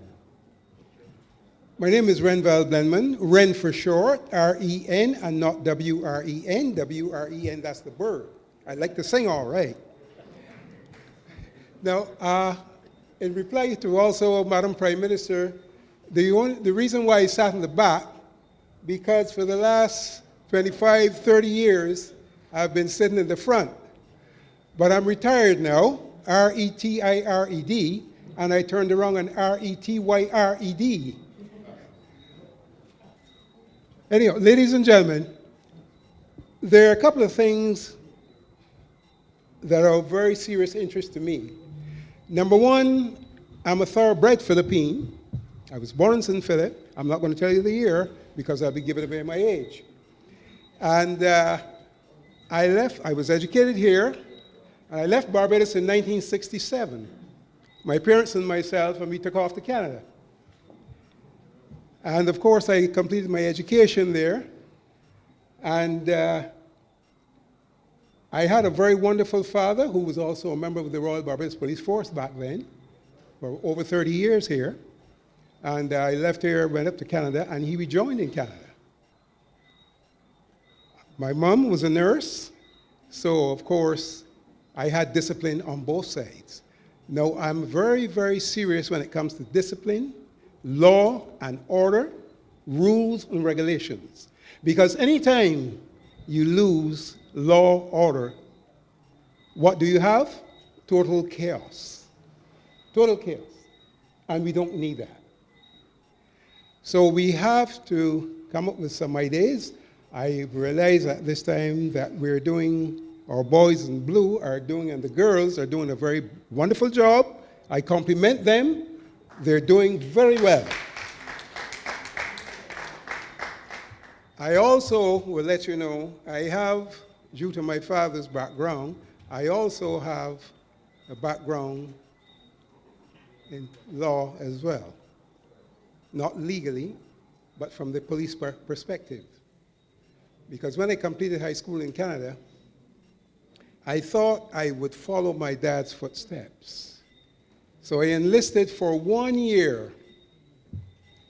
And something happened in Canada. There was another Barbadian policeman who left here, went up to Canada. His name was, some of you might know him, Percy Cummins. Percy joined the force in Toronto, Canada. And he was a very brilliant policeman, I will admit that. I'll tell you that. He was very brilliant. And if he had stayed in Barbados, he would have been a commissioner as well. Now, while he was in Canada, Percy was so brilliant that the chief of police in Toronto started to push him. So there was a situation where something went wrong, and unfortunately, Percy lost his life. His wife brought him back here, and he's resting at the Westbury Cemetery. Last year, she passed away, and she's back here now, too. So I backed away. My wife said to me, I don't want to lose you. I don't mind even if you're a garbage man now, but you come out of the force and you relax. You relax. Mr. Blenman, we don't want to lose you either, but you only have 5 minutes. I know. Thank you. Okay. However, to fast forward,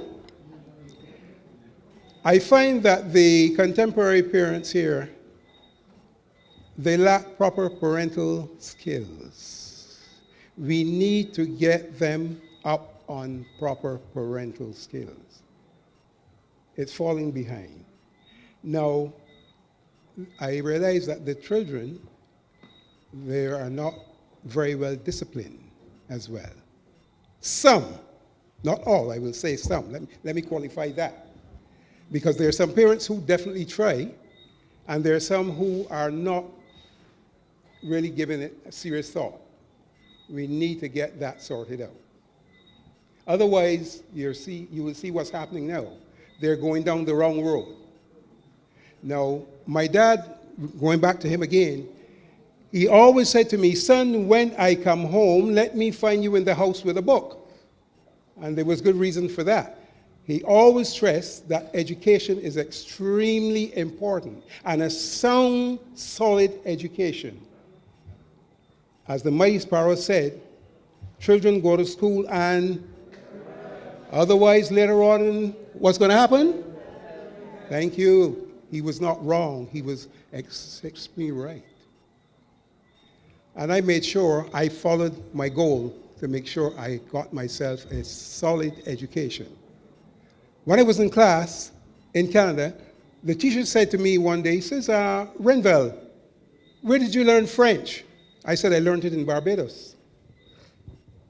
And also Spanish. And even Latin back then. And he was quite astonished. You know what he said? He says, the system in Barbados is extremely on top of the game.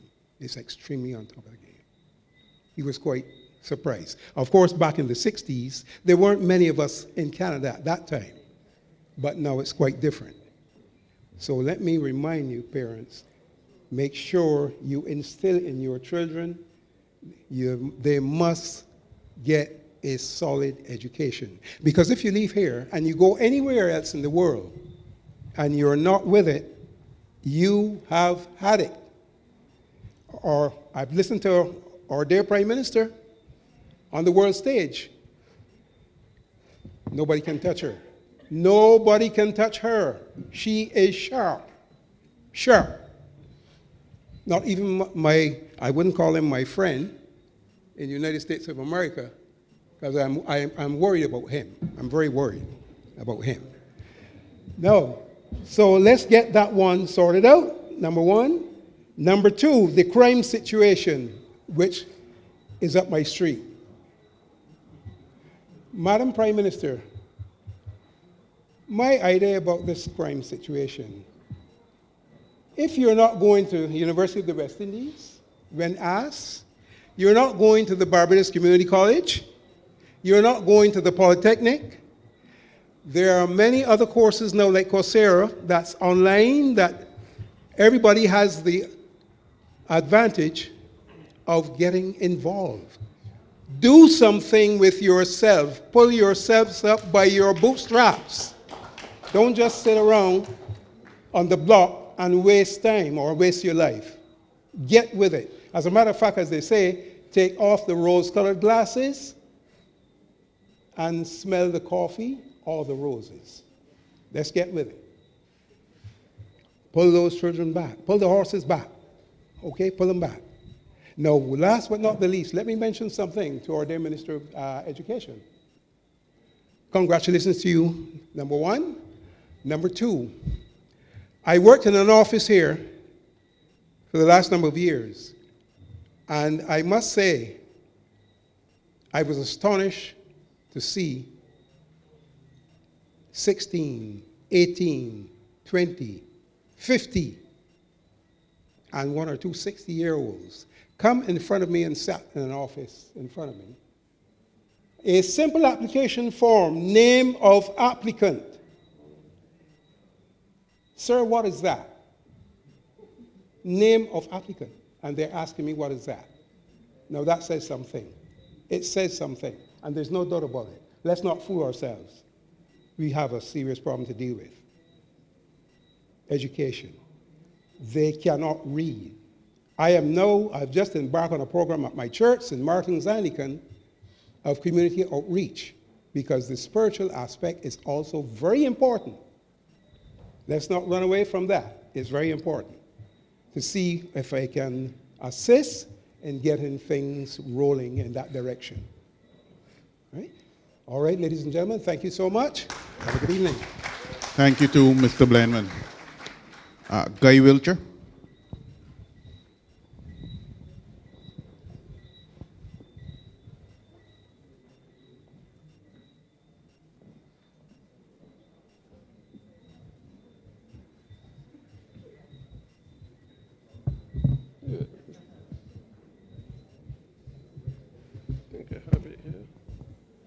All right, good evening, everyone.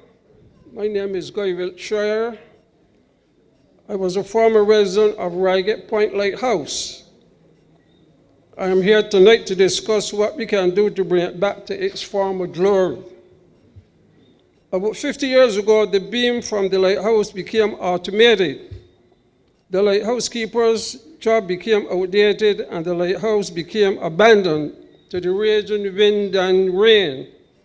It is still the tallest structure in St. Philip and can be seen from miles away. That is why visitors to the island always make a visit there. I would like to know why can't the government make it into a park? It is a wide open space, a lot of room. The community is becoming heavily populated from returning nationals like myself. And visitors and the people in the area will love it. That's number one. Number two, I want to talk to you about Hurricane Janet. It hit in Barbados. I was about 8 years old. I will never forget it. I was living in New York when the towers fell. I see people jump. That was bad. I was a cop here at the Trent, Bridge and Harbor Police Station, when the Cuban flight crashed. All of those bodies come and squashed up. That was bad. Hurricane Janet. I wouldn't hope nobody experienced a hurricane like that again. It came from the east, and it hit the lighthouse. We get the full brunt. You see this? The lighthouse is made up of soil stone, not blocks, and it was shaking like this. I remember the house was full. People come to visit the shelter from the hurricane. I remember my grandmother screaming, the lighthouse can come down, they can kill all of us, we're dead, dead, dead. And my father, he was a lighthouse keeper there. That's why he was living there. And he was saying, no, the lighthouse can come down, it built wrong to withstand the hurricane and whatnot. Everybody thought we was going to die. That is why when the Prime Minister was on the TV the other night talking about prepare for a hurricane. Look, the hurricane by itself is not bad. The after effects, you can't go anywhere. The electrical poles, the telephone, everything will be all over the place. You can't go anywhere. That's why she's telling people to stock up on food, and she's right. Stock up on non-perishable food. Corned beef, sardine, anything that's non-perishable. I hope to God anybody experience Hurricane Janet? Every year? Or you, George Griffith? You? No, not true. You are younger than me. I was 8 years old. But anyway, listen. Stock up on non-perishable foods. A hurricane is nothing to play with.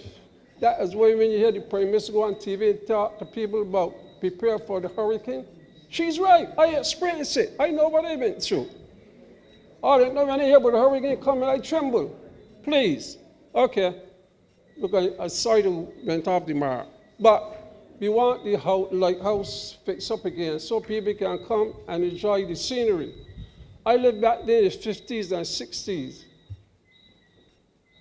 When you go up in the lighthouse, you can mark the places with the lights, the plantations, Sam Lars Castle. The street C had a big light there. You know, those prominent places.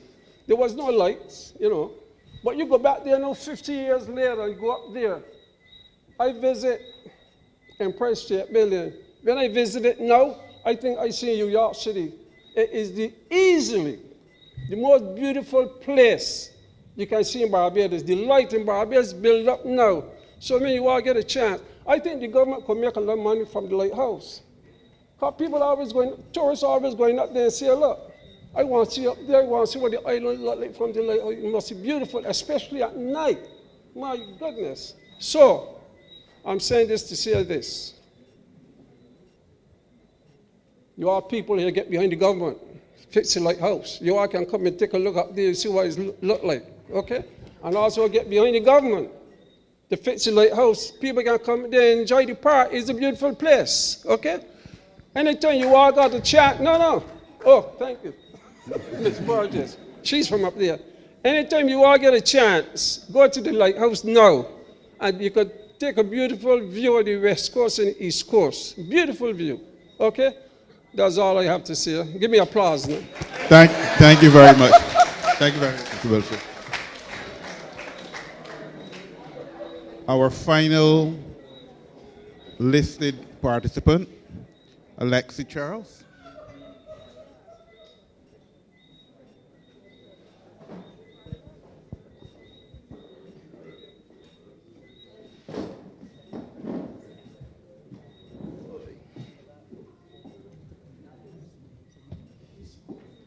Yeah, good night, everyone.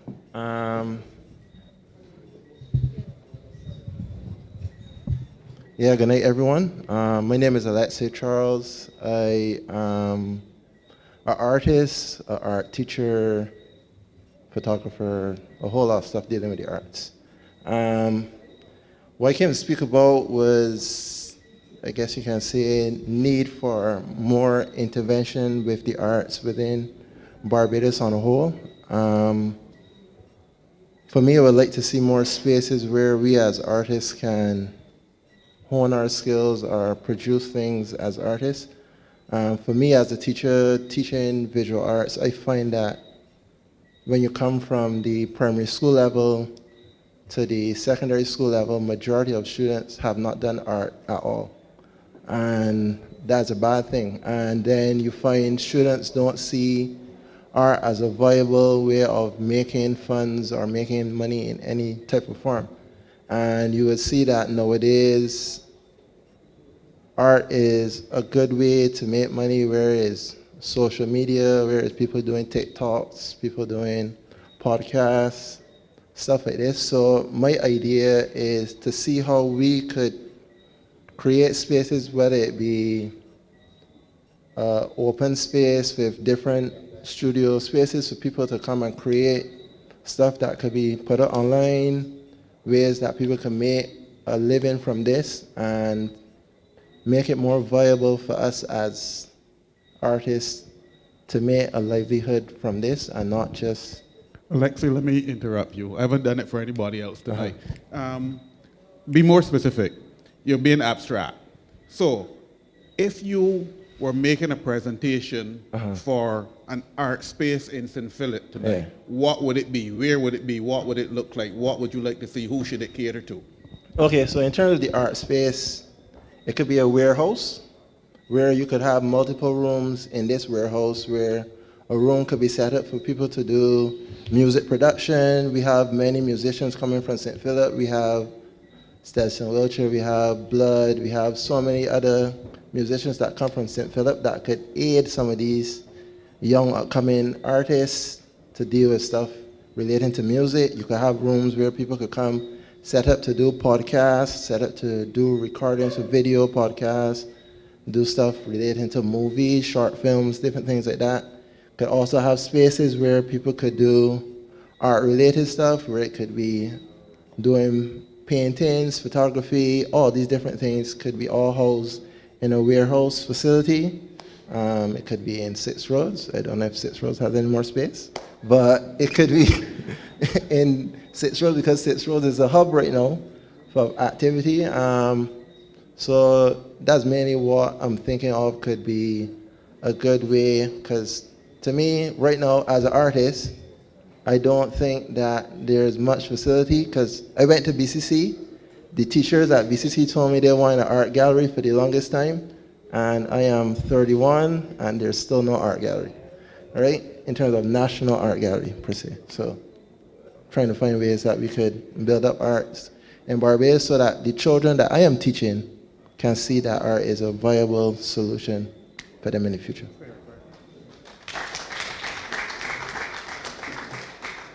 Good evening, everyone. That is my son, so I'm sharing the space with him because I was told he's the last. My name is Denise Charles, and I'm here to speak briefly about family advocacy. My husband and I run a charity which we've been running since 2008 called Better Blends Relationship Institute. And we focus a lot on empowering couples, individuals who are to be married, who are already married, through workshops. We do lots of work with church groups and other types of groups who invite us in to speak to them. We do our own social media posts. We do lots of content creation to help people feel energized about having strong families. Now, there's a lot in Barbados that we are concerned about when it comes to the state of the nation. Yes, crime and so on, we've talked about that. The state of the family is critical to changing the trajectory of the nation when it comes to crime. And we've heard talk about the fact that we need to have more children. People aren't getting children like before, right? And because of that, our nation runs the risk of not having the type of population that it needs to push the type of development that we need. So I would really like to see initiatives added to what we currently have. I know that there's the recent paternity leave for fathers, which is great, but we have to find a way to make building of families, if for want of a better term, sexier again. We have to find a way to help young people to see that they have a responsibility to build legacy, okay? Because we have a lot of young people, educated young people, middle-class young people, choosing not to have children or having only one child. And that does not augur well for a future, a Barbados future that is strong and productive.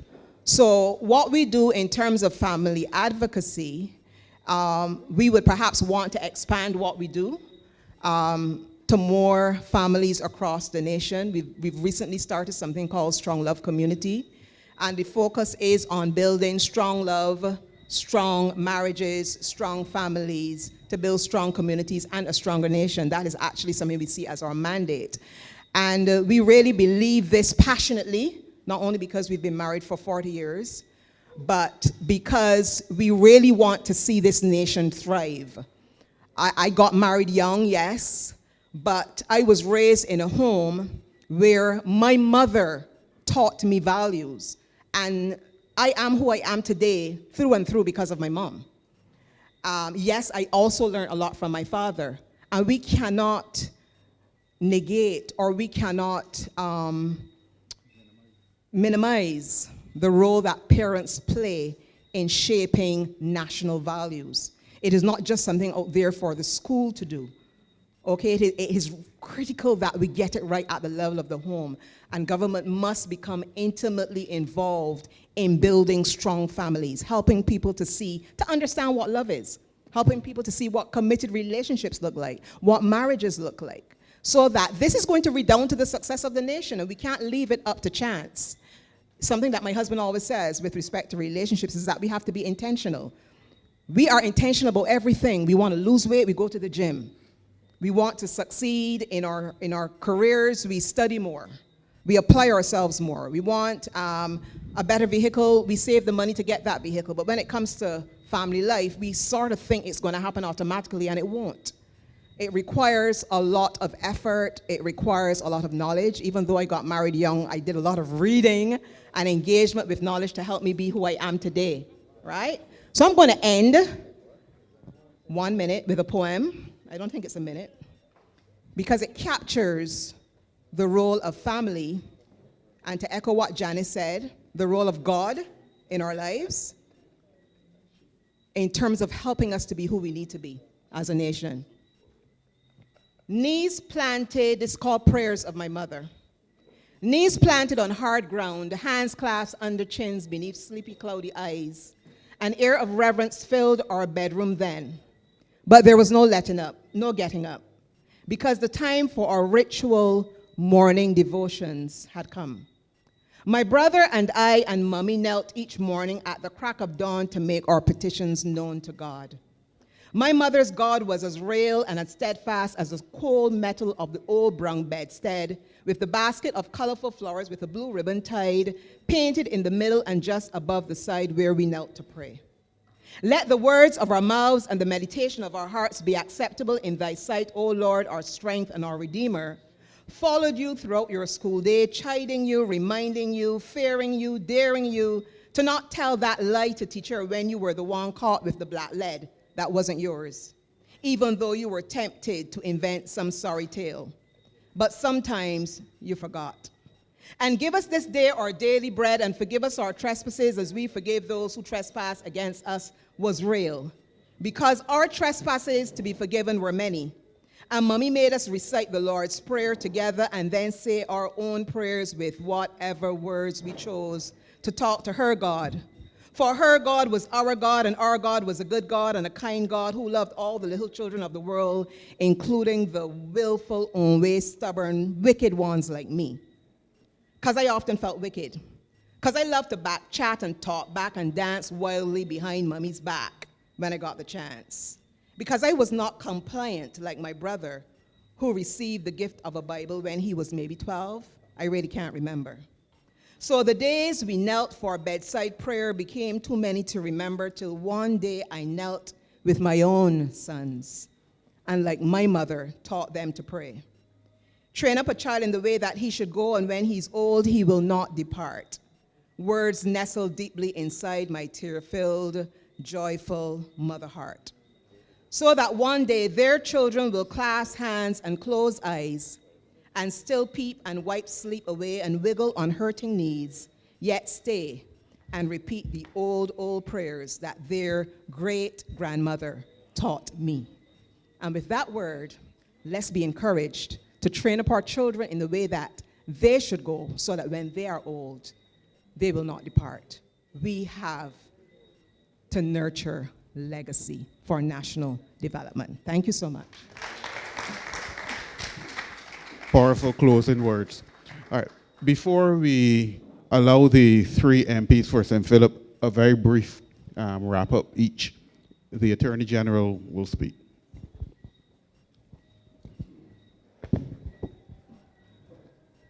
Good night, everyone. I feel like a bit of an interloper, but I think it is fortuitous that I always make it a point to attend Ideas Forum. And tonight, I've heard the expressions of concern about our crime situation. There's a lot that has been said, and believe you me, there's a lot that the Prime Minister, her National Security Council, me as AG, and the police service do on a daily basis to deal with the crime situation.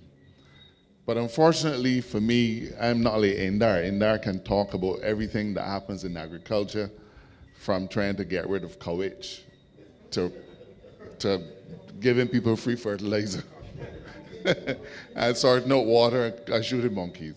There's no part of agriculture that has to remain confidential. There's no part of the arts. There's no part of health, national development.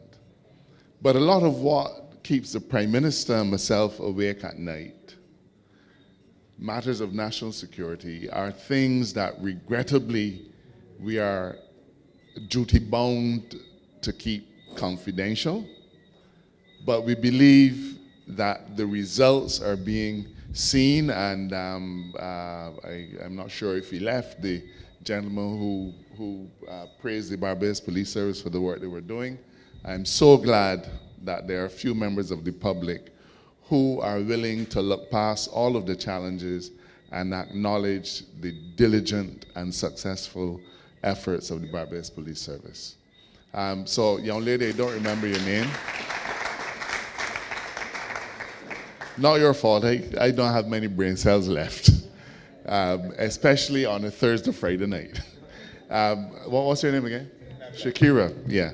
And I'm so pleased. I hope that we could perhaps have a minute or two to chat after we finish here. I will be pleased to make your acquaintance. I'm happy that a young person, you must be about 25, is willing to weigh in on the all-consuming area of crime, not just from a standpoint of being critical, but from the standpoint of offering, of highlighting some issues and offering some ideas. And I don't want to throw cold water on anything that you've said, but the truth is, much of what you've highlighted are already embedded in our national security system. So when you talk about turning away people from the airport, from as far back as 2007, when we prepared for our first Cricket World Cup, we put a regional security structure in place so that every time a plane or a ship leaves someplace to come to Barbados, they have to send us what is called the advanced passenger list. Every time. If they don't send it, they can't come. And that list is not a list that gets sent and you just glance at it and put it in a filing cabinet. That list and the name of every passenger on that list is, to use the technical term, scrubbed against a number of watch lists. What you will not see or will not hear of are the many occasions, some probably as recently as this week, when individuals were respectfully but firmly told, you cannot enter Barbados. It doesn't happen every day, but it happens often enough that I am satisfied that it is a system that works. We're not going to get everybody because everybody's name is not going to be on the watch list. Everybody's name will not be on the watch list, but it has worked for us, and we've been able, we think, to protect Barbados from some fairly heinous criminal activity by keeping a lot of those people out. Believe me, it works, and we've invested in other kinds of things. I'm not going to go into all the things that we're doing. I can't. But believe me, there's a lot of stuff that goes on behind the scenes, whether it's technology. You mentioned forensics. The Forensic Center is about to reopen. There's a lot that goes on to help the police in being able to conduct intelligence-driven operations. When you see the police do a lot of these things, it isn't guesswork. They didn't happen across it, pass and see that a fellow look odd. Sometimes that happens, but a lot of it is intelligence-driven. A lot of it is technology-driven. Can we do more? Yes, and the Prime Minister, and in fact, the government as a whole has always said that citizen security must have the first call on the national resources. That's why we're able to invest in new vehicles for the police service. We are putting cameras in 6 roads. We're going to put a police station in 6 roads. We've just opened a substation. Indar, Kay and Sonia have been constantly, I don't want to say quarreling with me, but they have been remonstrating about what they have long recognized as an increased set of criminal activity in this area, and it has compelled us to put a substation in the 6 roads area. But you probably have recognized that we've had some success in terms of some of the serious criminal activity and arresting a few individuals. So that is just a temporary substation. You can anticipate, I hope very soon that we're going out to designs. We've already allocated the land, and we will have a proper police station and a proper court for St. Philip. Joyanne,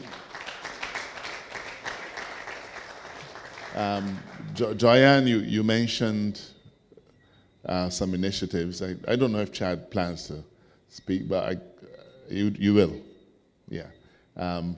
But again, I'm happy to say that some of what you've talked about is already being done. And for the first time last year, the government, through our crime prevention program, actually gave a fairly significant amount of money to Crime Stoppers to help them to fund their work. So it's not a gotcha moment, it's just that we've recognized the importance of the work that Crime Stoppers does.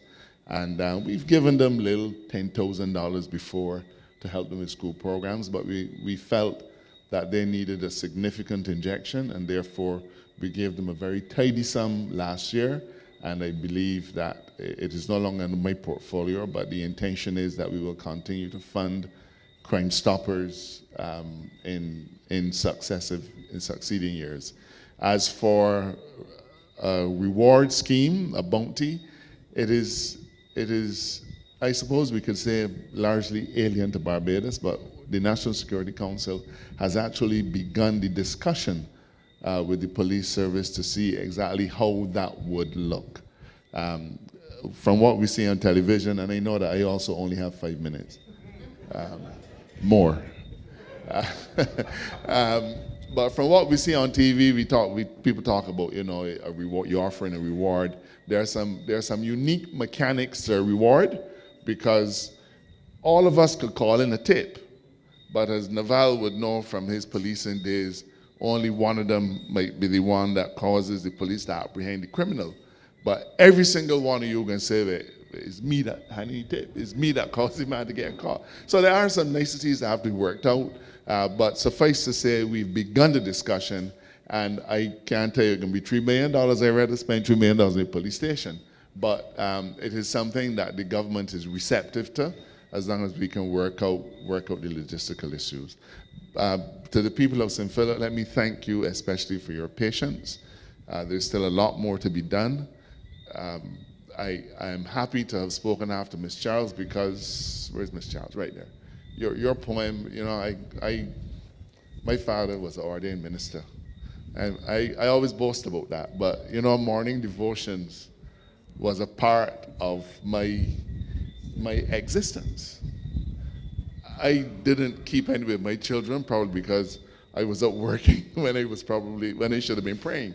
But I have no doubt that the message that you're giving, and in fact I think you ended with those lines, is that we need to go back to basics and recognize that it is how we raise our children that determines how they turn out.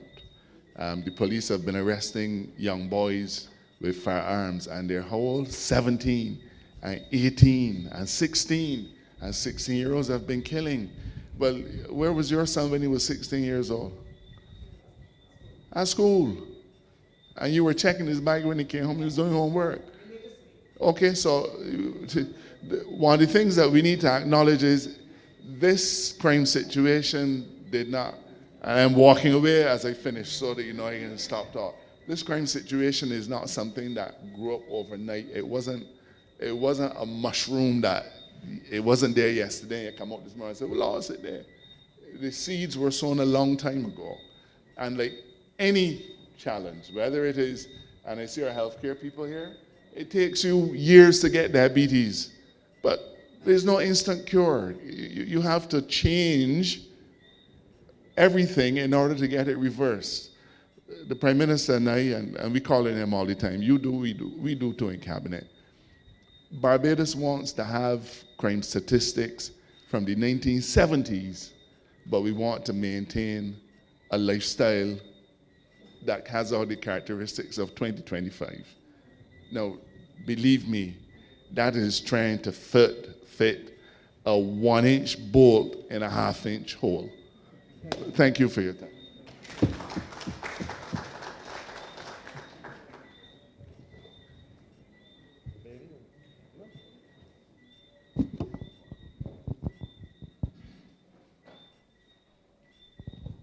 Good evening, everyone. You know, it is good to be in a room tonight with people who actually truly care about the community, because from family to food security, from education to parenting, from water to preservation of heritage with the lighthouse, the interests are wide, the ideas have been meaningful, and it is good to be part of a community that cares about itself and cares about each other. And so my message to you tonight is thank you. Continue to keep the ideas coming through your MPs, through the Prime Minister's office, and through each other. Make sure that we continue now not just to make these ideas, but we turn them into action. I'm happy to be a part of that with you. Thank you and good night.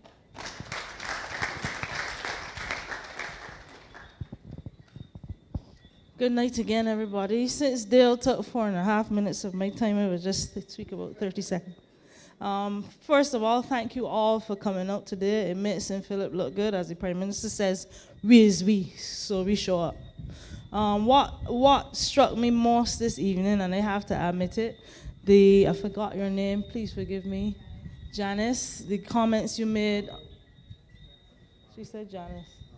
Marva, Janice, comments you made with respect to the education system, it makes me feel good because I know now, I always knew it, but I know now more so that there are Barbadians among us who can contribute significantly to the reform on education that the government is fighting to see happen. And I am totally impressed by your comments. I see it with respect to the self-esteem, and it struck me some years ago the difference between a child that lives in the US and a child that was brought up here. If I asked a child from Barbados what was wrong with him in my office, they'd look back at the parent. If I asked a child from the US what was wrong, they'd go off on a tangent like Dale would talk when he's in a good mood, or the Prime Minister when she's in a better mood. And it was obviously to me the difference in the culture of the two countries. So I totally agree with you, although I do not have the formal education on what you have. The other group that I strongly support, and the Prime Minister knows this, anything on health, you have my full support with respect to the NCD. I am here for you. You haven't called on me yet, but I'm here for you nevertheless. I think this is a continued, I want to say a continued start is a stupid phrase, but you know what I mean. To bring it to St. Philip in terms of the fight against NCDs, which costs more than most things. William and I had a rousing argument. We're still arguing, but we will share that another time with you in terms of how the difference between what I stand for with the NCDs and not. In essence, though, all of you made fantastic presentations. You have made me proud. And I just want to say again, thank you so much for being here tonight. Thank you and good night. Good night again, all. I see Roy nodding at me, but I thought that after I spoke in the beginning that would have been enough. Let me start by saying, first of all, since my head is gray and I don't remember so well, let me start by thanking all of you for being here tonight. I'm indeed very pleased to see all of you in this hall tonight. I at first was worried when I came, but I'm sure that I can rely on my St. Philip family to always come out and support. We just came off a regathering 2025 and our theme being sugar. I am happy to note that you have presented us with the love and the sweetness that we deserve as MPs in this constituency. But I'm even more grateful for the opportunity to see all of you in forums like these, to be able to interact with us, to share your views with us. Because most times you will find that we don't get a chance to come around as we would really like to.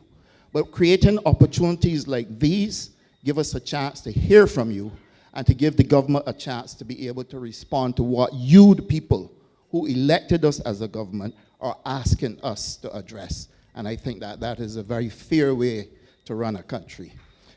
I indeed am very proud of some of the contributions, even they were all great contributions, but some stood out with me. I have to mention that Jerome Davis, in his contribution, speaking about working hours, and the Prime Minister would have mentioned this at several times during Cabinet as well. Work hours, it is really difficult on mornings to get children to school in traffic and have to contend with all types of backlog, all kinds of traffic going into Bridgetown. It is one small space, and we all try to file into one small area. And so the issue of working hours resonates with me very well. I believe the time has come with Barbados in the 21st century to be able to address staggered hours and give us a chance to de-stress a bit when trying to get to our working place. Equally, I would also say that, Francis, you've always been on the front foot, and I support you. I said that already.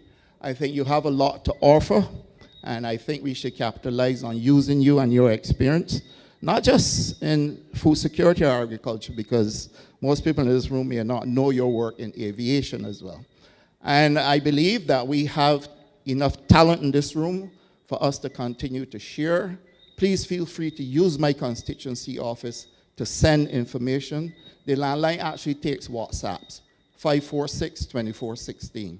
I've given my mobile number, 266-4423. Do not spend time calling me. Send WhatsApps, and I respond to WhatsApp messages. So I want to thank all of you for being here tonight. I equally want to thank you all for the support you have given St. Philip during the regathering 2025, and I look forward to seeing you more often in forward like these. Thank you. Thank you, Minister. Prime Minister, you want to speak?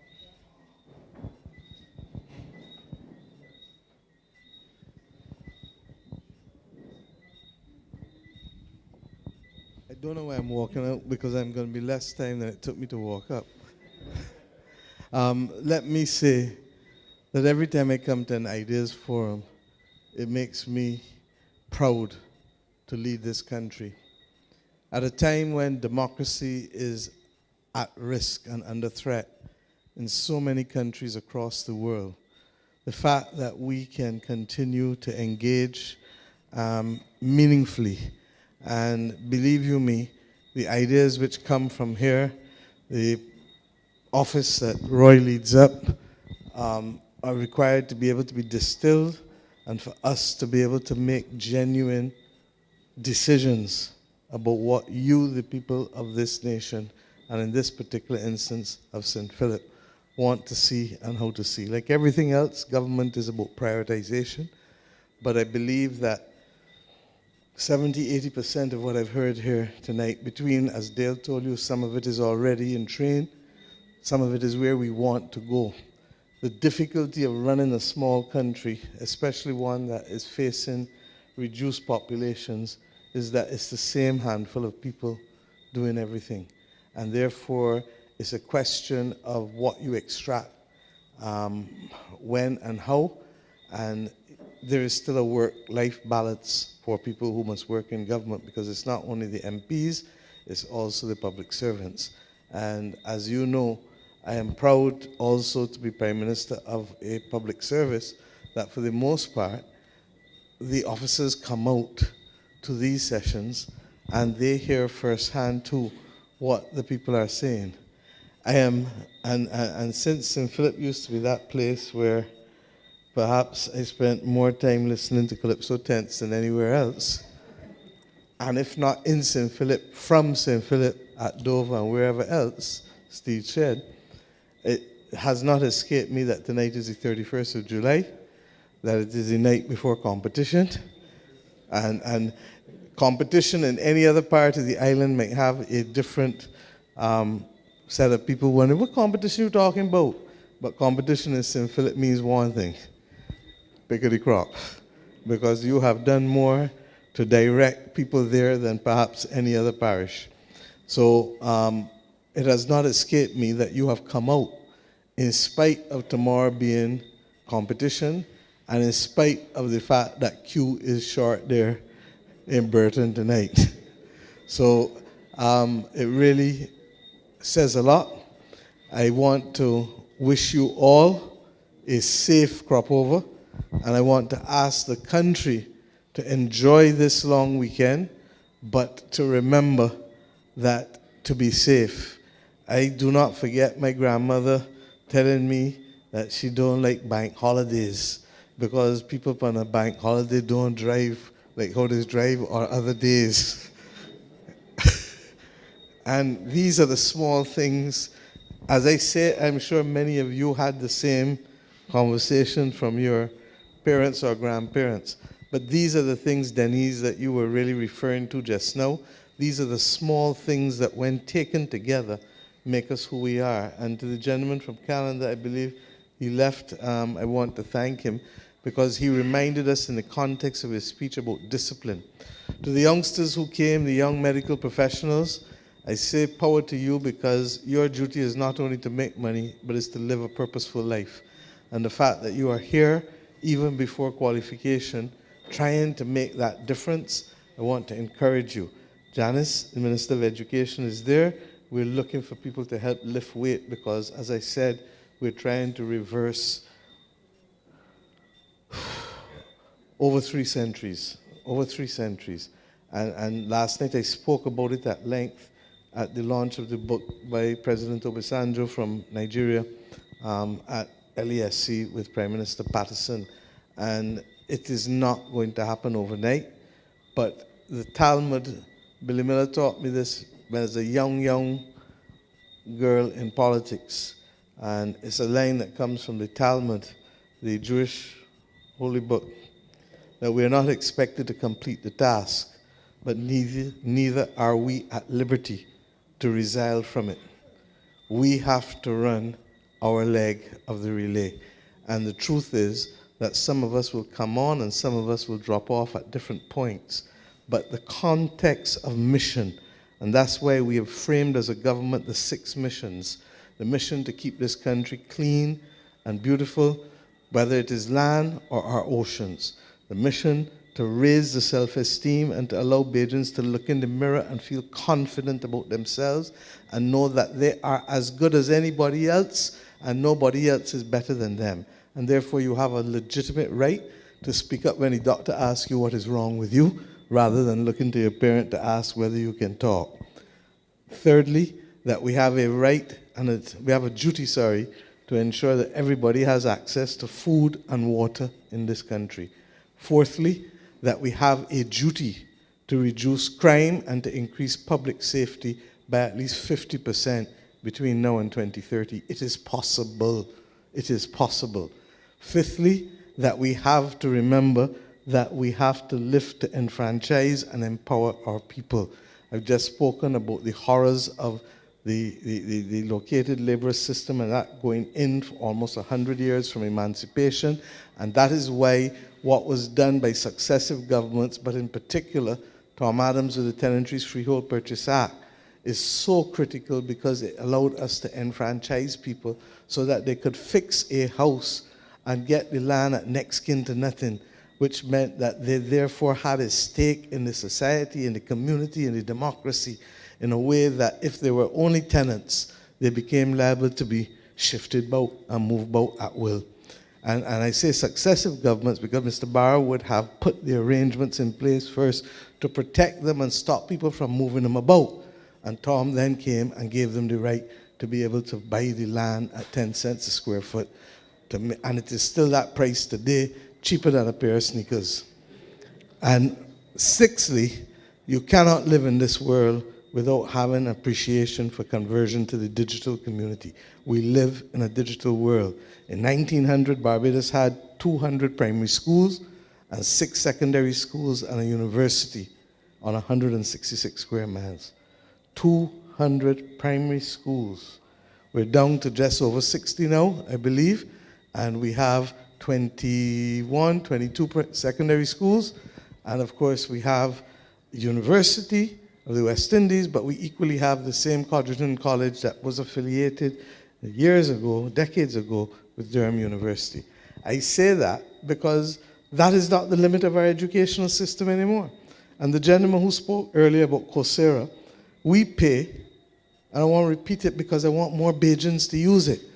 We pay to allow Bajans to access 15,000 courses on Coursera free of charge. There are not many other countries in the world that create that opportunity and platform for its people. And why do we do it? Because we know that the vicissitudes of life may mean that you may not be able to find the time to do the studying that you need to do in the time that the University of the West Indies can give you or Barbados Community College can give you. But you can still go and do it in your own time and in your own space. You wake up at 4 o'clock in the morning or you go to sleep at 2 o'clock, whatever you choose to do. But you're doing it and you're doing it at your own pace and you're getting the qualifications so that we have more people proud of themselves, able to give back to the society and able to uplift themselves and their family. So thank you. Let us have a blessed and happy and safe crop over. And let us look forward to continuing to work this project called Barbados. After November 30th comes what? December 1st. And from December 1st, we will be entering our 60th year, our diamond year. And we all know that we should not waste that opportunity. So let us start to think about how we will make December 1st, 2025 to November 30th, 2026 special and lasted, not for us, but for the young generation and the ones coming. Thank you. Thank you, Prime Minister.